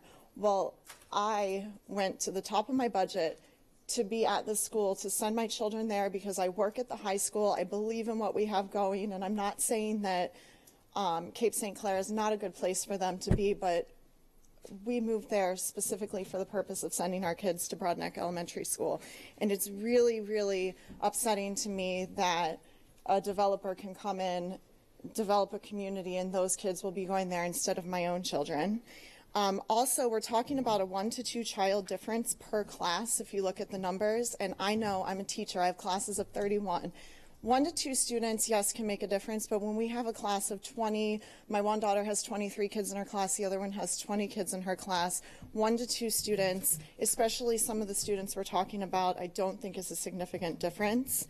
And I guess I just kind of wanted to suggest that we go with option A.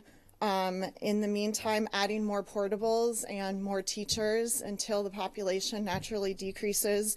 We research better options. We perhaps look into an expansion, because I know that some of the new elementary schools that have been built and just some of the older ones have a greater capacity than what Broadneck is able to hold. And in summary, I just want to say that the goal of the superintendent and school board is to serve the needs of the students while meeting the district goals, and this is not serving the needs of our children. This is causing undue emotional distress. It's putting them in a potentially dangerous bus situation, and it's just, in my opinion, cruel to pull our children out of an environment that they are used to possibly have new children put into that environment. And please remember, these are children, not a number on a spreadsheet. Thank you.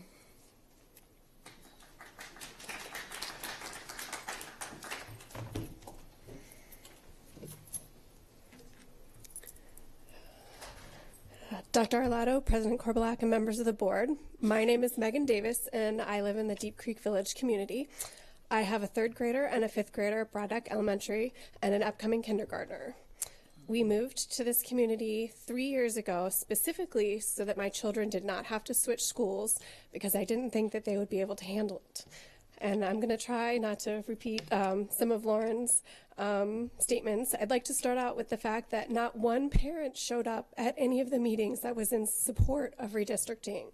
And I've never really heard anyone complain that the school is too big. I'm going to go into the portables. We have 3 portables at the school, 2 5th grade classes, and band and strings. I believe they got the first portables in around 2014. There are other schools in the county like Edgewater that have many more portables and have had them for years.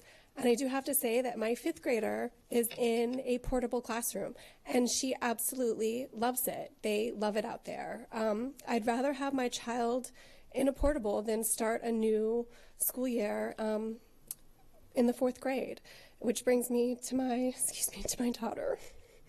Sorry, Darcy, and she's the main reason that I'm here.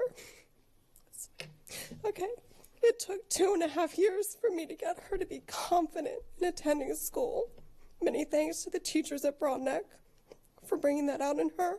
And I just fear a move will destroy her confidence and love for attending school. So she's made so much progress in the last couple of years, and I just really see her blossoming at the school. So just make an easy decision and do not redistrict. Thank you so much for listening.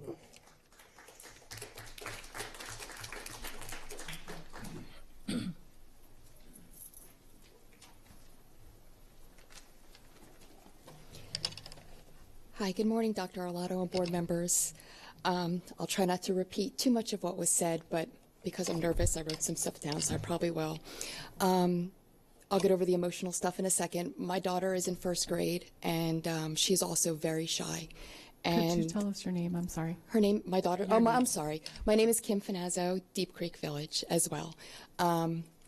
My daughter's in first grade, and last year she probably didn't speak to anybody till about November or December.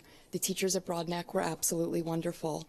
By this year, she's just starting to build some confidence with not only the kids and the teachers at school, but the kids in the neighborhood as well. She'll actually go outside and play with the kids outside, and that is all in due to Broadneck Elementary, and my fear is that I will start all over with this process if she has to start another school in second grade.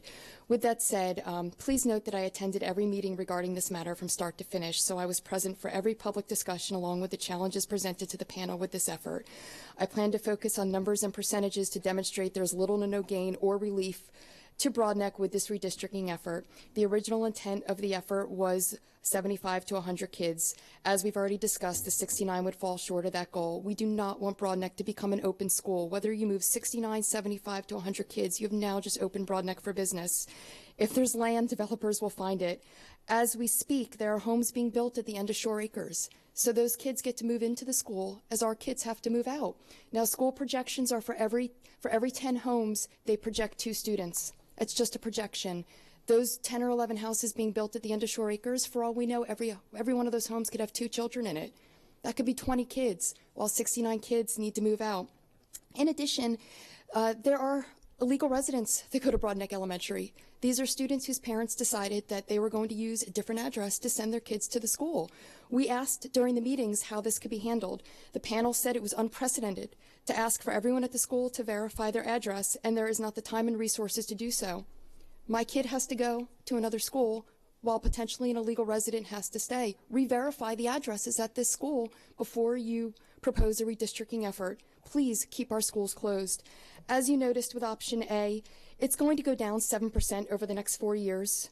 With option B, by 2020, you're open for business. You're at 99%. You've done nothing. I just want to move to some other statistics really quickly while I see the light has come on. The bus, my neighborhood is approximately 2.8 miles from Broadneck. The only safe bus route for option B is to go through Bay Hills to get to Baydale to make the safe left. My neighborhood is approximately 1.9 miles from the Baydale light. At that point, we're more than halfway to Broadneck Elementary as you're taking our kids through the neighborhoods where all of their friends go to school. We all know we're overcrowded in Anne Arundel County, but just a few publicly accessible census statistics. From 2010 to 2015, the county growth was 4.9%. The Anne Arundel County projections, 2010 and 2020 were at 556,100. 2030 projected to be 572,000. We're not getting any smaller, we're getting any bigger. I realize I'm out of time, but I have similar projections for the Arnold and the Cape population. We are in a very small, condensed area with the density, and you put us down at 99%. You're open for business. Please keep us slightly over 100% and don't sacrifice our students just for more developers to come in and allow more kids to move. Thank you.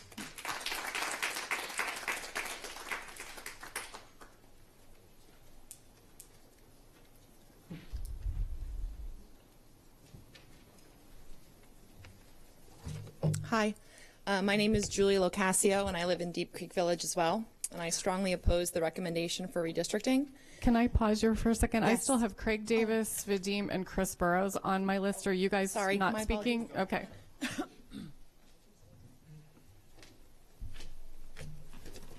Good morning still, right? My name is Chris Burrows. I live in Deep Creek Village as well. I've been in education for 15 years. I started as a teacher. I'm an administrator now in Prince George's County. Where should I start? Everybody's hit on a lot of the topics.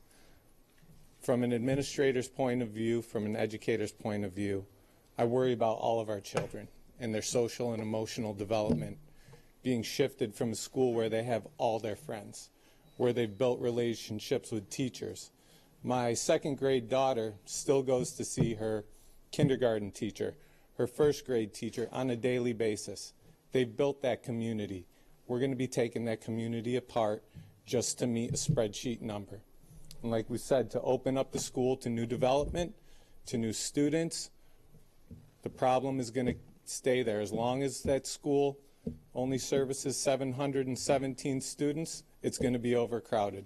Whether we're there or another community gets built, it's going to stay overcrowded.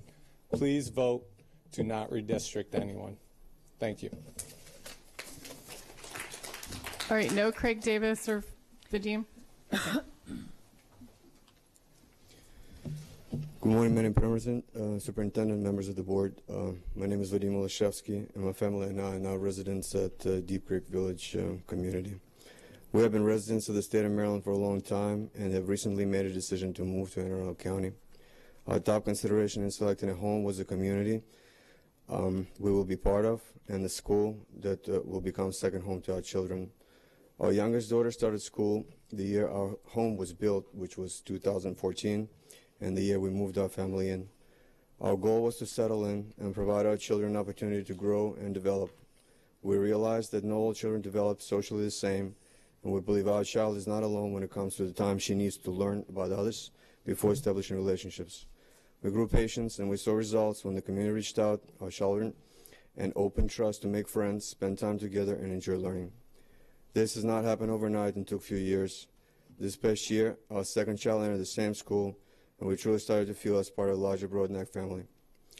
On most days of the week, our children continue to stay together with other children from school when they play on the playgrounds, in the parks, attend classes after school, and learn to compete in sports. We feel our school and our children also help us as adults to find more time in our busy lives to be a bigger part of our community. It's been a complete surprise and a great distress to us as our family find out that only 2 short years later, we are facing a separation from our community and our school. We had all confidence in state and local government agencies tasked with projecting data, zoning, and planning to properly make decisions that affect lives of future fellow county residents and future of the county, its young children. We feel that this change, if approved, will put strains in our trust in those who serve our county and in trust of our children in us as parents in our ability to find homes and provide stability in their lives. We ask you please consider that our family and many other members of our community diligently took the time away from our children and participated in all committee proceedings to share very important information about transportation, parking, safety, diversity, enrollment projections, and feedback from school administration. We ask you please consider committee's main recommendation and other options if necessary. We hope you will find fair resolution to this matter and will put children before forecasts and perfect maps in your decisions. Thank you very much for your attention and assistance in advance.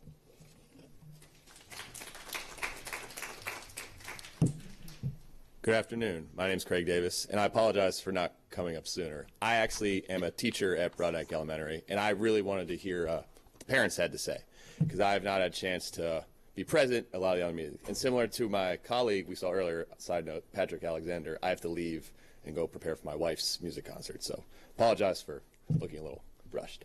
I had something I wanted to say, but now I'm not sure what I wanted to say, because I'm hearing all this new information. I know the fact that we have a great school at Broadneck, and above all else, I advocate for those kids.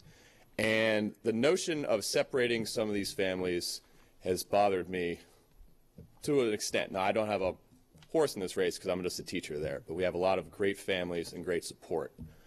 I'm curious if there is another option in the future instead of doing this now, rather than finding something, as Mr. Grandin said, not only grandfathering some students in with siblings, or finding a way to redistrict upcoming students so it's not a huge shift. Now, would that be totally feasible? I'm not sure. I just know that the numbers themselves do support what you're saying about Cape St. Clair. To the extent we do it, I do not know either. So if I'm sounding neutral, it's because I am.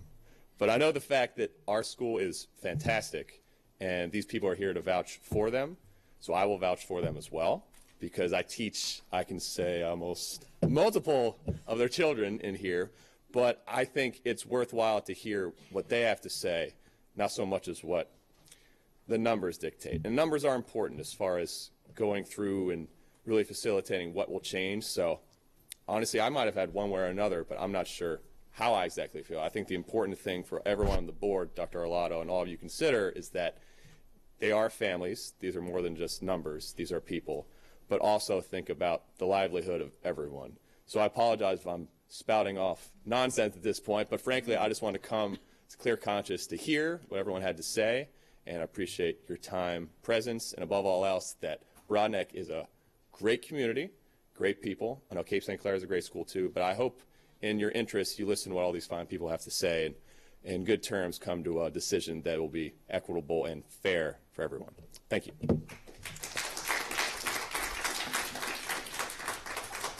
All right, the next 6 I have is Julie Locasio, Jen Denny, Benjamin Frazier, Jody Pratt, Melissa Christian, and Ashley Shadler.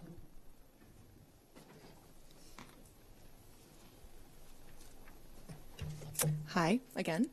My name is Julia Locasio, and I live in Deep Creek Village, and I strongly oppose the recommendation for redistricting. I attended every committee meeting on this issue and support how the committee, parents from both schools, and the principals from both schools feel. There's no real problem to solve here. On the contrary, moving forward with the redistricting causes additional problems and concerns. As the committee stated in their proposal, there are no parental or administrator complaints about overcrowding or the use of portable classrooms at Broadneck Elementary. There is no evidence to illustrate that current students are being impacted negatively by the use of portable classrooms, and test scores for students at Broadneck do not suggest that the number of students at the school has in any way negatively impacted the level of education that students have received. Moreover, as the projected numbers suggest, enrollment numbers at Broadneck will decrease over the course of the next 4 years, thereby self-correcting any real overcrowding issue. Lowering Broadneck's capacity now simply opens it up for future residential development to occur, thereby compounding and recreating this short-term course of action seeks to alleviate.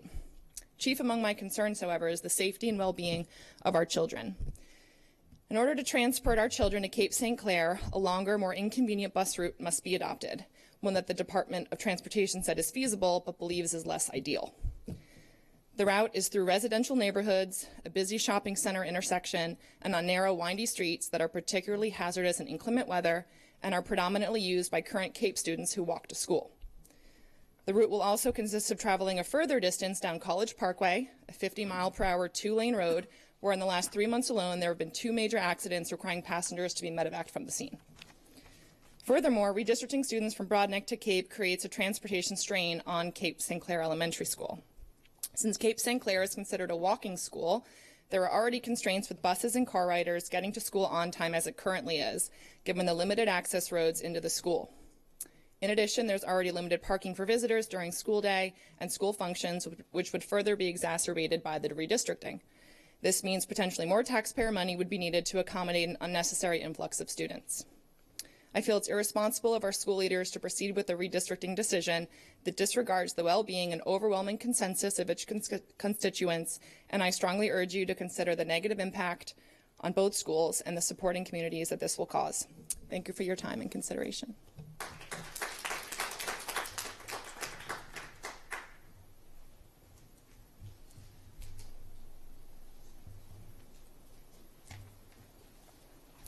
Hello, my name is Jen Denny, and I have 3 boys at Broadneck Elementary, a kindergartner, a second grader, and a 4th grader. So this looks good on paper, right? Why didn't anyone from the parent committee vote for it? It got 0 votes. The reason why? It moves 25% of our African American population at Broadneck Elementary away from the school, greatly changing the diversity culture at the school. We had a parent that was on the committee that became so upset at the notion of this. and she was an African American. She thought, my children are going to go to school and not see other kids like themselves. And what type of culture is that for them to be raised in?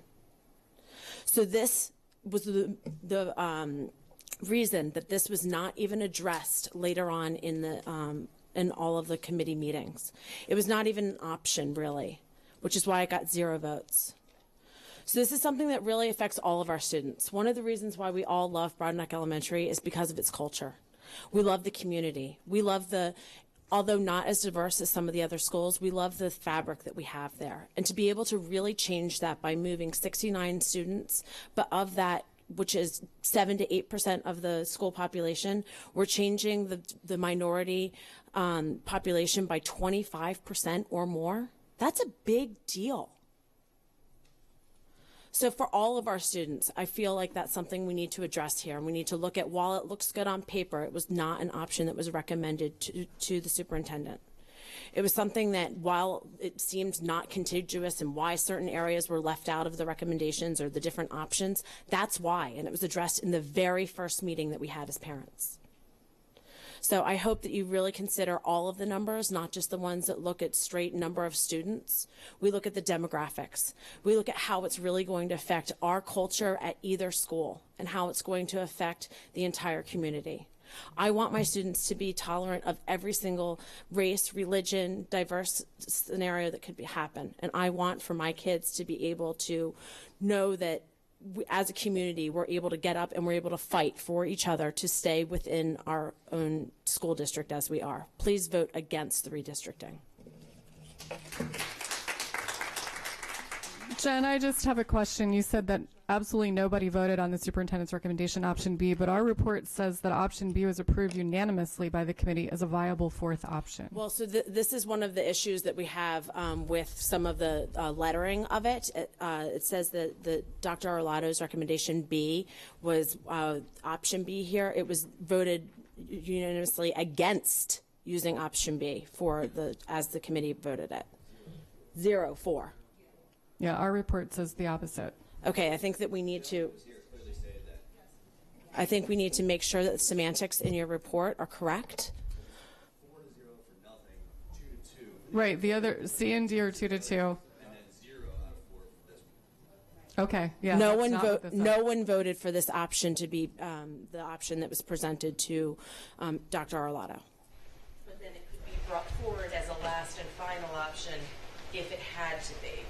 Of course. So what they were recommended by the school system was to present several options and then to vote upon them as those that would be moved forward to the committee, or I'm sorry, to the superintendent.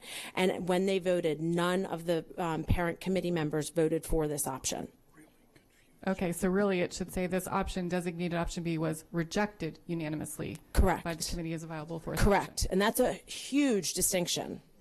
Yeah. Huge distinction. This is not supported by the parent committee nor any of the constituents that attended all of those meetings, which is why it's so upsetting and why we are all so emotional up here. Thank you. Thank you.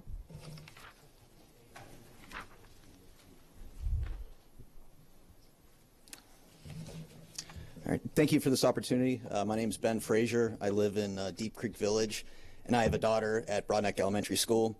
I just want to take a quick minute to emphasize the importance of the committee's recommendation to do nothing. The committee was made up of members of the community that have kids at Broadneck Elementary School, and also you've heard from a lot of the members of the community here that have kids at Broadneck Elementary School that are experiencing this, quote, overpopulation, and how the committee's recommendation stated essentially that we're happy with the way things are. And I just want to emphasize that the current arrangement works for the people that are affected by it, such that all of the other options are really solutions to a problem that doesn't exist. Thank you.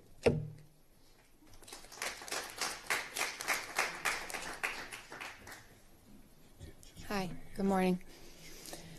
My name is Melissa Christian. I am a resident at Quaker Ridge. I have a kindergartner. The one thing I will say, Maria, you are absolutely correct. Belle Reve is a community in its own, and I apologize that I'm emotional. Our children all play together, whether they live in Deep Creek, whether they live at the Bluffs, Quaker Ridge, or any of the other communities. Everybody knows the Yellow and Orange Park. It's where we all come together. And, you know, my earlier friend's point here about diversity, Belle Reve as a loop in its own is incredibly diverse. And her point was that it was emotional as we were sitting through those committee meetings for everybody. Option B would send 25% of the African American population to Cape St. Clair from Broadneck.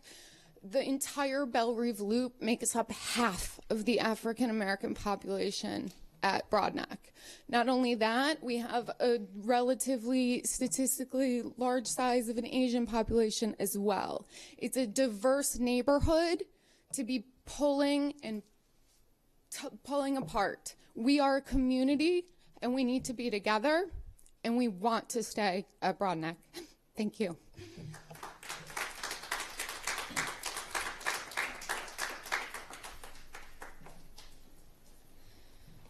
Good afternoon. My name is Jody Pratt, and I'm a mother of 2 children currently attending Broadneck Elementary.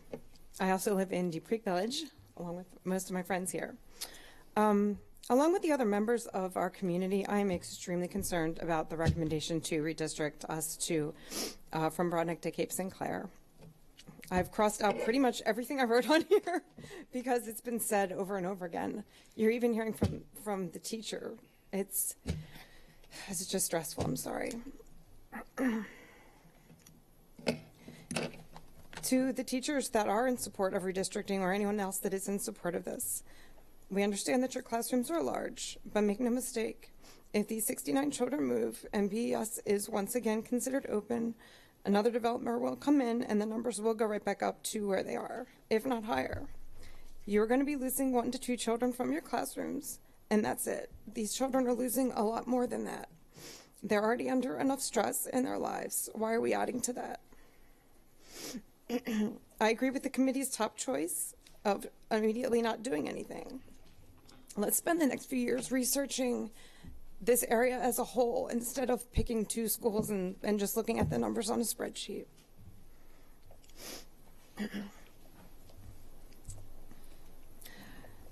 It isn't fair that these 69 children are the ones paying the price for the overdevelopment in this area. So I am just recommending that you vote against the redistricting. Thank you.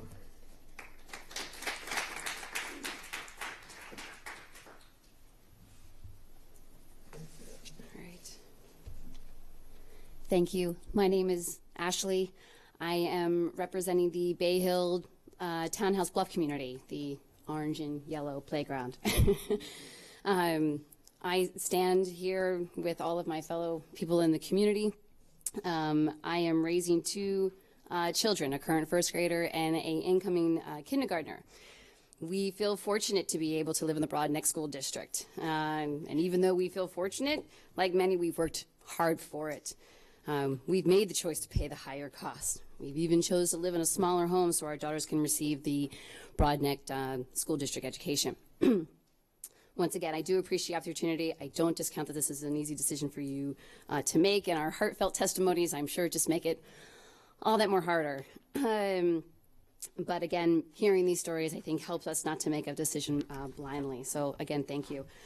Our daughter is excelling at Broadneck, but she didn't start that way. Vera has been working with your special education team at Broadneck since day 1 in kindergarten.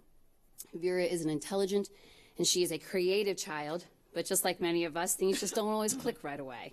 And she needs to find the tools and the resources, but most importantly, the confidence that she knows that she can do it, even if she's wrong.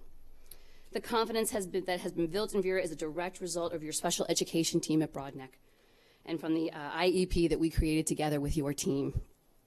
My husband and I are involved. We are immersed. We're a solid unit, all working for that little girl. It is my fear that pulling a child like Vera from her team and starting her over again in her new and unknown environment will start to diminish that confidence that is taking time to set in place. Of course, where I'm here today to defend my little unit, I tell you about Vera and our situation because we're not alone. IEP or not, the foundation for many of these children have been set because of your team of teachers and staff employed that have worked and cared for our children. The confidence is grounded because they trust their parents and their care providers that we'll do our part if they do theirs. If you choose to redistrict these children and they do not transition well, it will be at the cost of their well-being and a life-altering choice for many. So I ask, is the redistrict worth the struggle? Will you accomplish what needs to be done? And more importantly, was it for the right reasons? Thank you for today.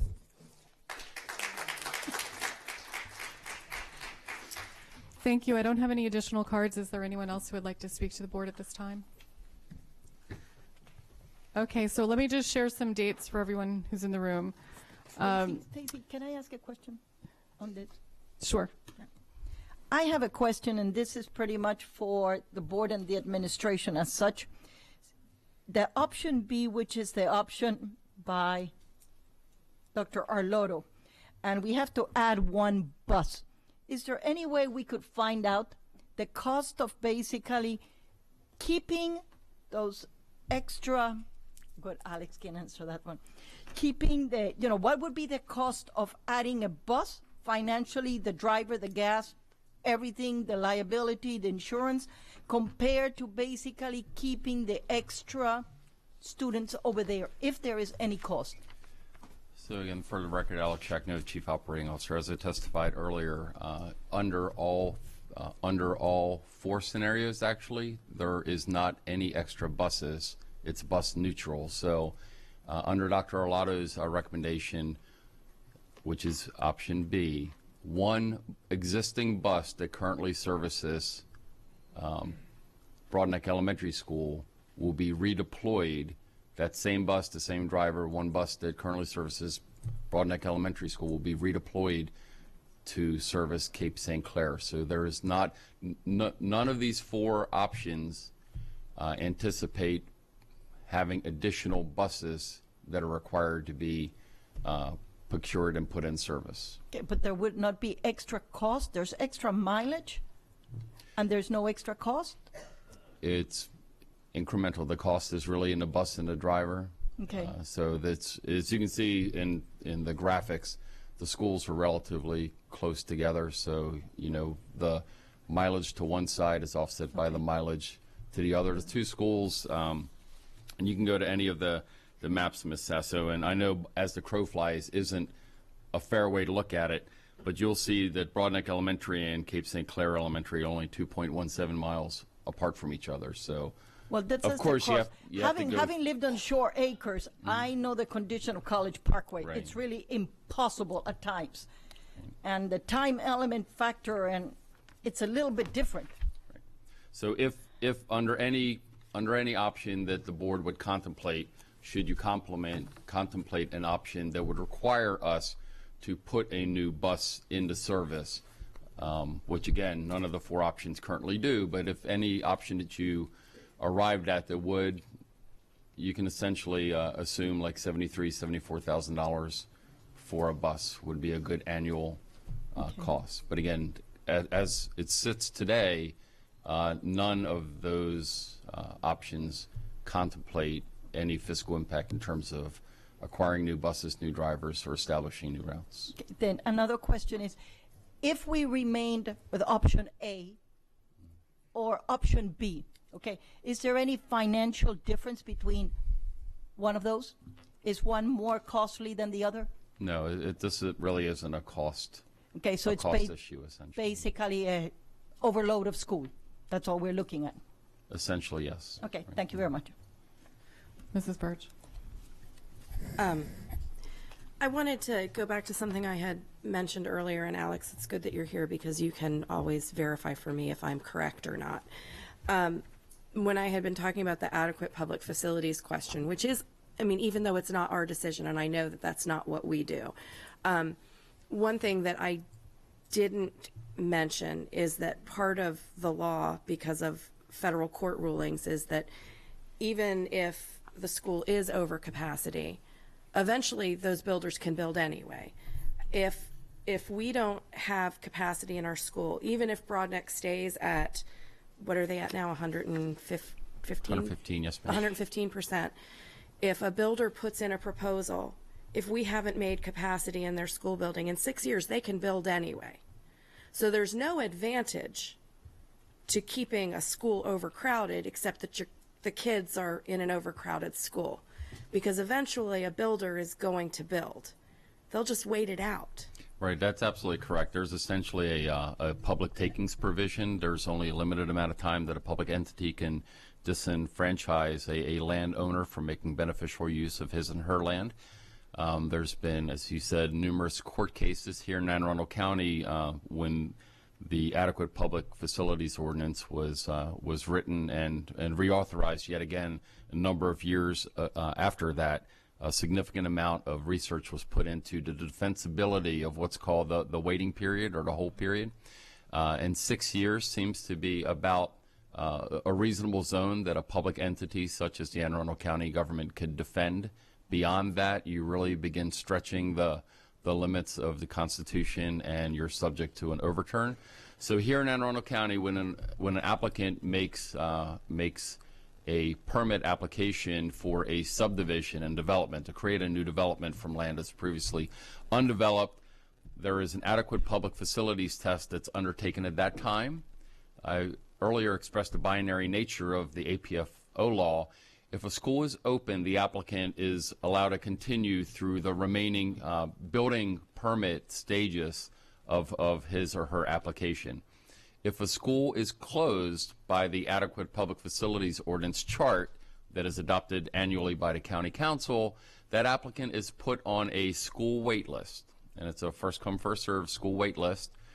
At any time through the next 6 years, if capacity becomes available, given the binary nature of this law, they are essentially immediately released to go to the remaining stages of their building permit. But even if not, so at the end of year 6, which is the scenario you just painted, Ms. Burge, at the end of year 6, if Broadneck Elementary School was still at 115 or 110 or 120, it doesn't matter. But at the end of year 6, irrespective of whether there is capacity or is not, the applicant is automatically able to go forward and continue through the building permit and subdivision process. And that's as codified in the law that sits before us today.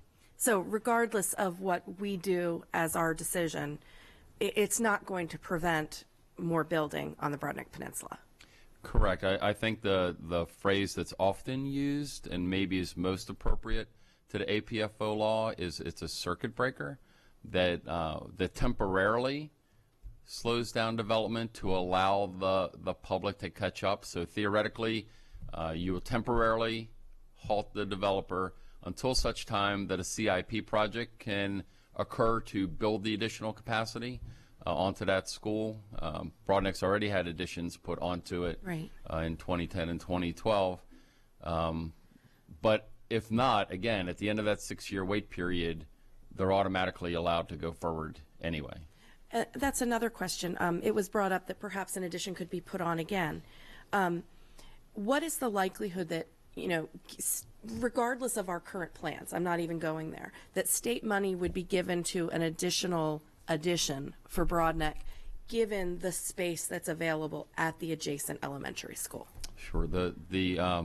So the addition that was put on, the last material addition was put on to Broadneck was put on to accommodate the implementation of full-day kindergarten, which was a state-mandated program, and the state thus gave a fairly generous or liberal disposition to projects that facilitated full-day K. Okay. What we have before us is markedly different. What we have before us is a capacity issue. Okay. So a building addition to address capacity to get approval from the state, you essentially have to demonstrate that you do not have the ability to resolve that overcapacity condition at a lower level. And specifically, what they do look at is what they call the adjoining school test. So if you have a school A, this is a hypothetical construct, if you have school A that's in the middle and it's overcapacity, but you have school B and school C that are to the left and the right or north and the south of it that have capacity, if you have the ability to redistrict, So mathematically, if you can redistrict those students into school B and C, thus resolving the overcapacity condition at school A, you will essentially be ineligible for state funding. And in a county such as Anne Arundel, where we are already under some rather challenging fiscal constraints, the ability to go forward on capital projects without the support of state funding is quite challenging at the least, and could be almost impossible in reality. Okay. Thank you. I appreciate your help with those questions. Yes, Mr. Gilliland. Thank you again, Madam President. I just, it wasn't for Mr. Shagnovich necessarily, but just to say thank you to everyone who came. I know daytime meetings are tough for most people. I appreciate all of the testimony. There was one person in particular, and I didn't catch the full name. I believe it was Kim. Gave a lot of statistics and ran out of time. And I think her final words were, "I have more." I just wanted to know if we can get a copy of what you were sharing. At least I would, love having that as part of the evaluation process. Could you email it to us? If you could email it, or I'll give you my card. Thank you. Okay, so now I think I can share the dates for everybody who's here today. We've now received the superintendent's recommendation, so we have the committee recommending option A, we have the superintendent recommending option B. The board has until January 18th at our daytime meeting to decide which options we're going to take to public hearing. So we could take option A, we could take option B, we could throw in C and D, or any one of these board members could create option E, F, and G. That will all take place on January 18th. Then on Tuesday, February 21st at Cape St. Clair Elementary School from 7 to 9 p.m. there'll be a community briefing. So that way anyone in the community that's not really been that involved in the process, they can look at the maps and the demographics and all of that for the options that the board is taking forward. Then on Tuesday, March 7th at Broadneck High School at 6 p.m., we all will be there to hear from the public. And that is the opportunity for the public to bring testimony to us about the options that were put forth on January 18th. And then the last date is that on Wednesday, April 19th, the board will vote on redistricting. And we do not take public testimony typically at that time because we will have had the public testimony on Tuesday, March 7th. So Tuesday, March 7th, the key date for your calendars, as well as the community briefing on Tuesday, February 21st. Mr. Granum. President Korbelak, I just have a quick question about process to clarify. Is another option that you did not address potentially that a majority of the board decides right then and there on January 18th not to put forward any options for redistricting and shut it down? Yes. Thank you. Which is essentially option A from the committee. But we wouldn't have to go forward with further public hearings on Right, it. there wouldn't be anything to take. All right, thank you all. Item 4.06 is also an information item, the Monarch Academy Annapolis Public Contract School and Redistricting Update. And we have a presentation.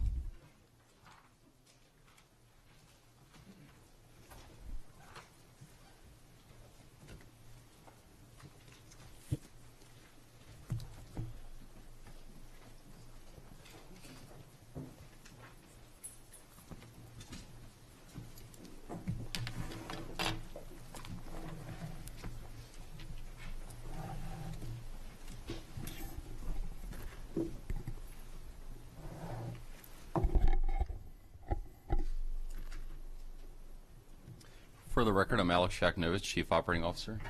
Kathy Lane, Executive Director of Alternative Education. Pat Crane, Senior Manager of Alternative Programs. And we're here to present item 4.06, which is an information item regarding an update on the Monarch Annapolis Public Contract School, as well as the redistricting process.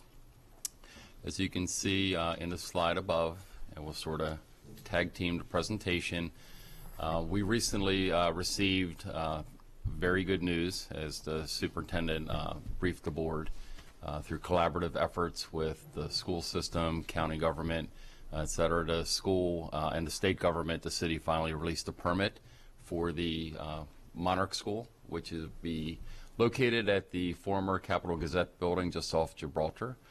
We anticipate that the program will open in the fall of 2007 for those students in 17, I'm sorry, for those in Annapolis cluster. I'd like to allow Mr. Crane and Ms. Lane to speak about some of the educational and programmatic activities that we anticipate being offered at that facility.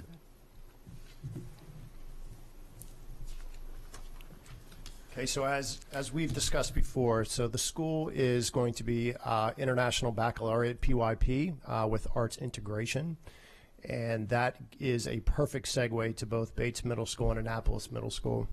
Annapolis Middle School currently has an MYP program, and Bates has a PVA program. So we think that regardless of whichever school these students matriculate to, they will have perfect segue into either one of those two programs. That's a program that we got together and decided upon both internally and with external stakeholders, and we feel that right now that's going to be most beneficial to the students attending that school. So.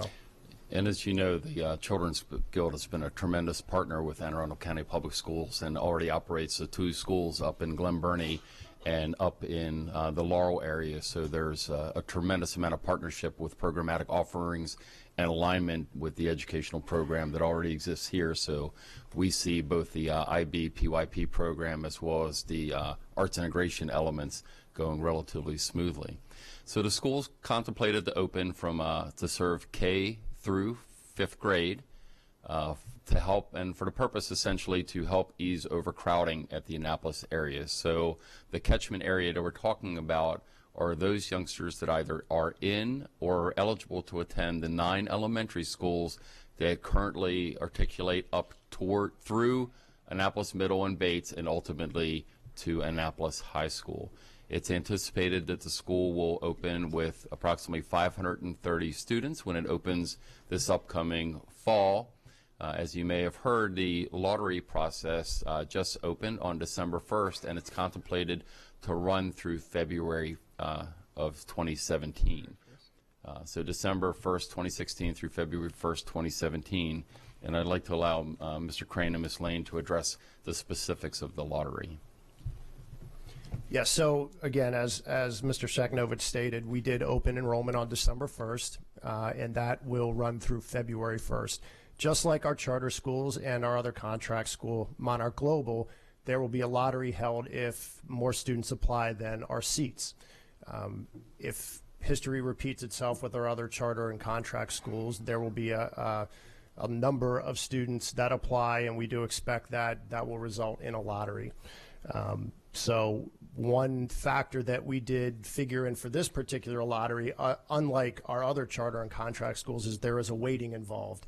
Again, part of the reason that we did put this school into, part of the reason that we did weight this particular lottery is to alleviate the overcrowding at 3 particular schools, Germantown, Hillsmere, and Tyler Heights. Some specifics about that weighting is if you're a current student at Germantown, Hillsmere, or Tyler Heights, you would get a weighting factor of 2. If you're a student at any one of our other elementary schools, or you're from outside one of our public schools in that area, you'd get a weighting factor of 1. And again, the emphasis there is that we really need to alleviate the overcrowding of those 3 schools, and we believe the weighting factor is a way to do that.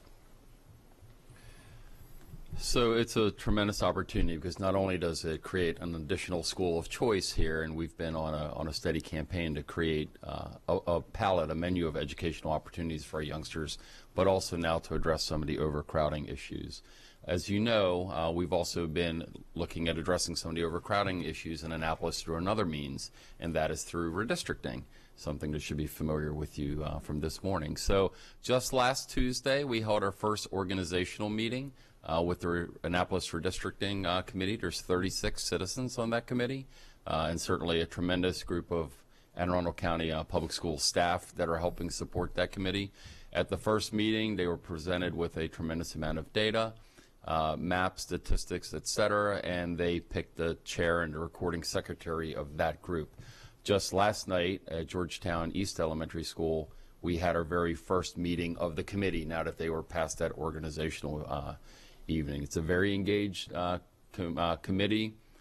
In addition to the information that we provided them day one, which was last Tuesday at Rolling Knolls, they asked for a large volume of additional data, statistics, et cetera, which was provided to them as well. We've created essentially an online portal because there's so many documents that to conserve resources and printing, we're utilizing electronic means as much as possible. The committee is scheduled currently is scheduled to run through the 10th of January, typically having meetings on Tuesday evenings, and they'll rotate in different schools. The times and dates of those have all been announced. Obviously, they'll take a pause for the winter Christmas break, but it is anticipated that hopefully on or about the 10th of January, they'll be coalescing around a group of recommendations that they would bring to the superintendent. That's not a hard and fast date. If they finish sooner, they can certainly wrap up earlier. If they feel that they need additional time, they can extend that meeting date as well. Also, as I indicated, there's 36 members of the committee in its totality, and with any committee of that size, sometimes it's more efficient to work in a subcommittee or in a task force. So that is something that they contemplated, and they will, in fact, be moving in a direction that they'll be breaking it down into smaller chunks simply so they can be more efficient and digest more of the data. And one of the important pieces of data that they obviously are going to need is they're going to need some information on the Monarch School that we're referencing here today. As Mr. Crane indicated, enrollment is open. It opened on December 1st, and so it's a real-time data snapshot. We've committed that we will be providing to the redistricting panel each and every Tuesday that they meet. We'll take a snapshot as late in the day as we can and provide them some statistics for them to use, and then again, we'll update them each and every Tuesday. But the information that was provided yesterday, so as late as 4 p.m. on the 6th, right today, the enrollment window had only been open for 6 days, already 129 applicants had applied in all grade levels. So 129 applicants total, and I'll run through this quickly. We can certainly get you a paper copy, but there's a very even distribution in a way. So we've had, for example, 35 kindergarten, 23 first graders, 24 second graders, 14 third graders, 21 fourth graders, and 12 fifth graders as of that time. The breakdown by schools also is encouraging. So again, I'll run through this quickly, and a paper copy can certainly follow. But out of Annapolis Elementary School's current catchment area, 12 students, 9 from Eastport, 22 from Georgetown East, 16 from Germantown, 20 from Hillsmere, 28 from Mills Parole, 10 from Rolling Knolls, 14 from Tyler Heights, 0 from West Annapolis. But the most encouraging piece, and I'll turn this over to Ms. Lane and Mr. Crane in a second, is this has all been absent marketing. And we have had a tremendous partnership with the Children's Guild, and we know that they have always been successful in marketing the schools and helping facilitate families in enrolling. So it would be beneficial for the board to hear a little bit about that outreach and marketing and enrollment campaign that the Children's Guild will partner with the school district on. So Sue Myers, as you're aware, has been appointed as the principal of the school, and she's very familiar with the Annapolis cluster, having been a principal there for over a decade.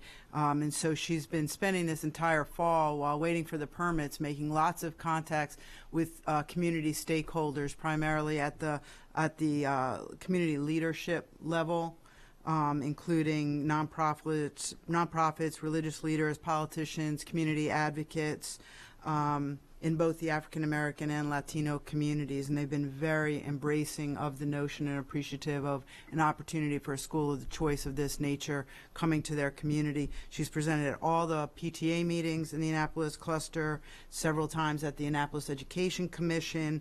She's presented at the Annapolis City Council, distributed flyers through all the Annapolis newsletters, handed out flyers to local businesses and apartment complexes.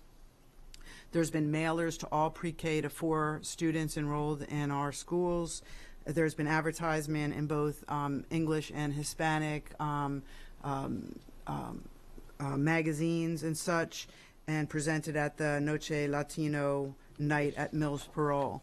Now that the enrollment is open, she's prepared to host parent information nights, specifically at Tyler Heights, Mills Parole, and Germantown, in partnership with our bilingual facilitators, who will be a tremendous resource to reaching the Latino community, which she was very much embracing, making sure they're well represented in the school.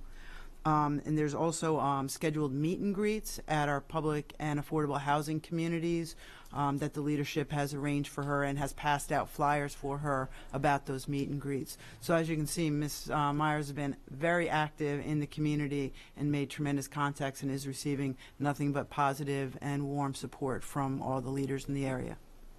And we were also made aware that the Children's Guild will be holding an open house at their 2 existing facilities in Laurel and in Glen Burnie as well, so that prospective students and their families can walk through and take a look at those facilities. As I indicated earlier, we're sort of on parallel paths. The committee is working hard to anticipate bringing a recommendation to Dr. Arlotto in January. As you recall, as part of the charge for redistricting, the board indicated that they would set aside the element of the regulation that speaks to the timeline.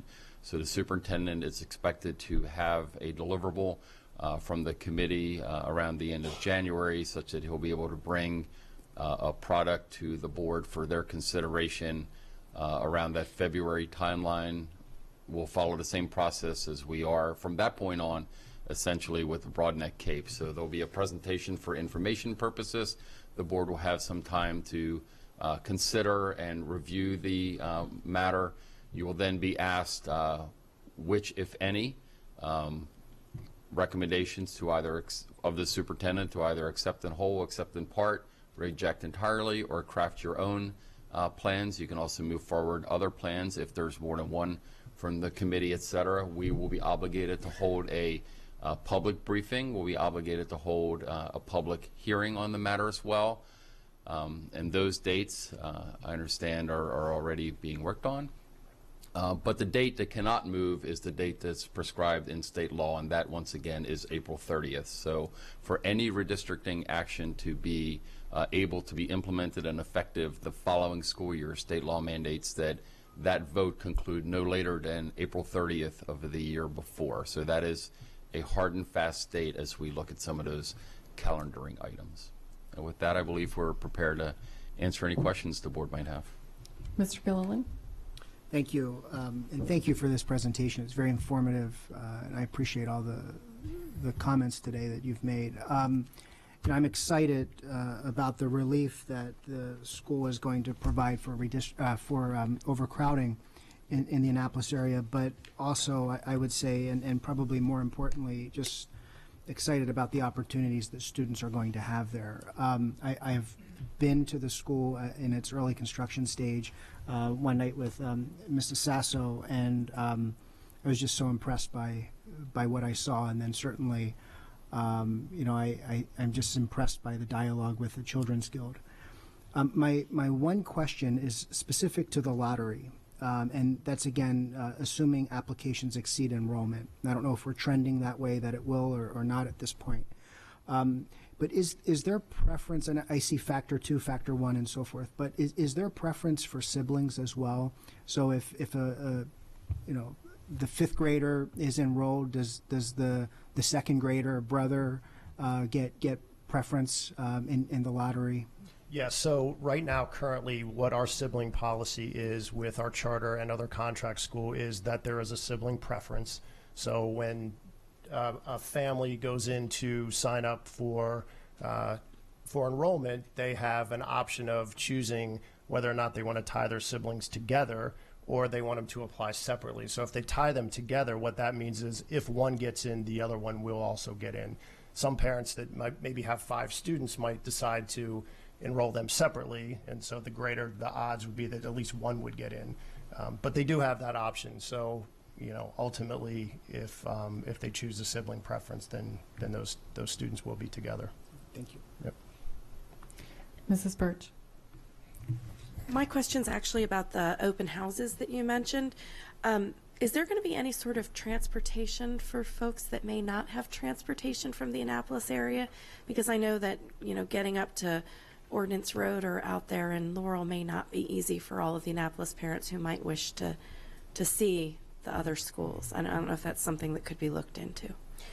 I don't know that I have an answer today for that. The Children's Guild is taking the lead on that. We certainly have spoken to them about that. That question has been raised, but I can get some clarification for you certainly. If you could on let me that. know, because Sure. I think that would be something to consider. I mean, it's certainly something that I think people should sign up for ahead of time. I don't think it should be just open, but if people were interested in getting transportation, I would hope that was something that they could be helped with.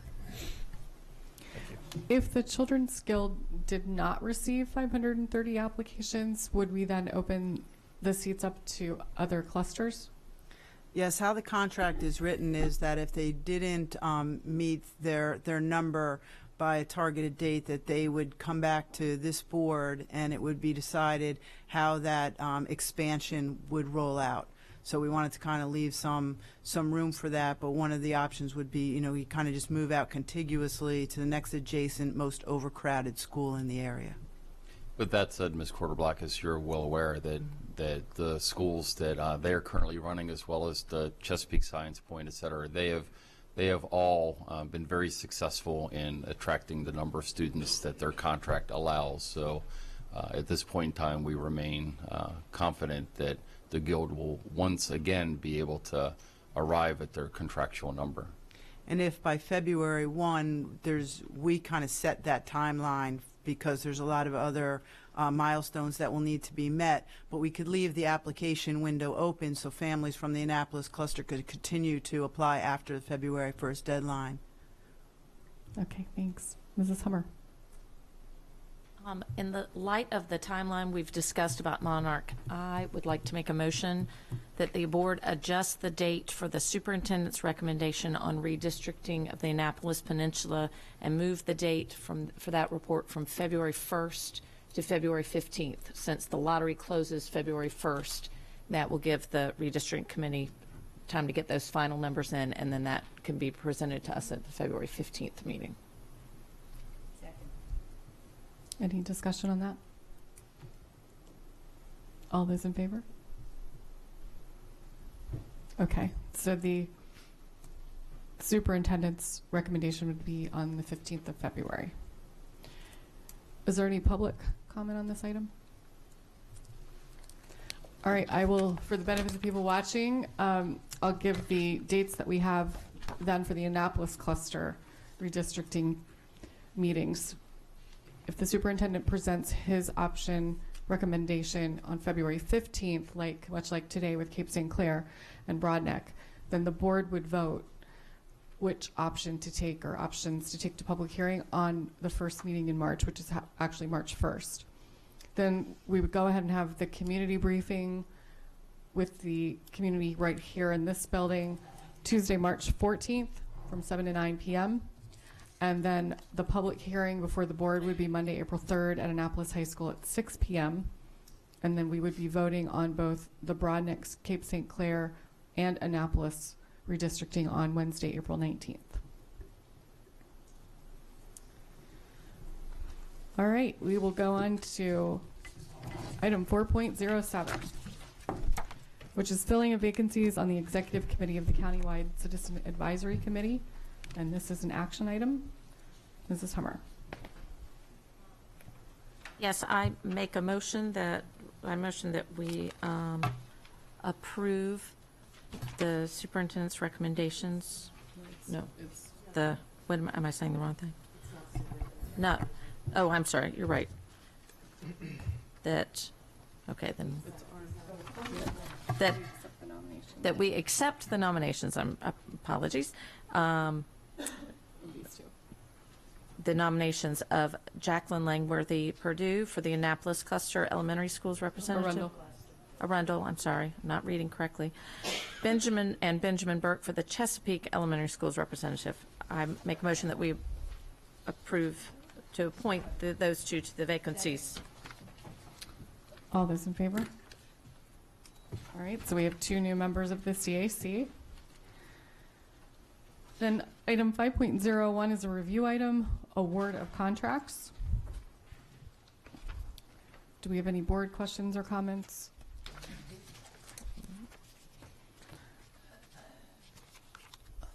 I actually had a couple questions. The graduation ceremony venue contract just made me think about the fact that up by Arundel Mills we were expecting a new venue. Do we have any updates on when that might be constructed so that we could have graduations in Anne Arundel County again? Sure. For the record, Alex Scheckner, the Chief Operating Officer. As you can see, that this contract for graduation venues goes through November of 17, so will facilitate this upcoming spring. They have started construction out there. It obviously depends on the timeline. It was anticipated that we could have graduations there as early as May, June of 2018, and if not, it will be the May, June 2019 cycle. They're at the very early stages of construction. However, they've gotten some, but not all of their permits, et cetera, there, but sufficient to begin construction. So there's a lot of logistics. It's a very big job site. That being said, they're progressing very aggressively. They have some competition that just opened up down the road from them, and they're definitely motivated to get their facility constructed and operational as soon as possible. And we would clearly be one of the beneficiaries of their aggressive schedule. Thanks for that. And just out of curiosity, is award number 9 school buses anything to do with our Start School Later school bus purchase? No, ma'am. Okay. So we have here in the state of Maryland, there's a law that if you're any of the western counties, you cannot have a bus that's in service for more than 12 years. That's the maximum length of time that a public school, that a bus can be utilized on the western shore to transport public school students. So we have a number of buses that will be in their 13th year essentially next year, and we will not be able to utilize them, so we have to replace them with new buses. Thank you. So that item is done, and then the last item are 2 consent items. 6.01 air monitoring, project management, and project design services, and 6.02 snow removal services, parking lots. Do I have a motion to bundle these 2 and move them from information to action? Second. So moved. All those in favor? Dr. Arlato, your recommendation. Yes, ma'am. I recommend the Board of Education award contracts as listed on today's agenda is 6.01 and 6.02. All those in favor? Motion passes 900. Just have a couple of announcements. The next Board Policy Committee meeting is Wednesday, December 14th at 1 p.m. The next Board of Education meeting is Wednesday, December 21st at 10 a.m. And the next Board Budget Committee meeting is Wednesday, December 21st, 1 hour after the public meeting adjourns. Okay. Mrs. Hummer. I make a motion to close, to go into closed session to conduct collective bargaining negotiations or consider matters that relate to the negotiations. There was a second? All right, you're seconding. All those in favor? All right, we're now in closed session. This part of the meeting is adjourned. Thank you.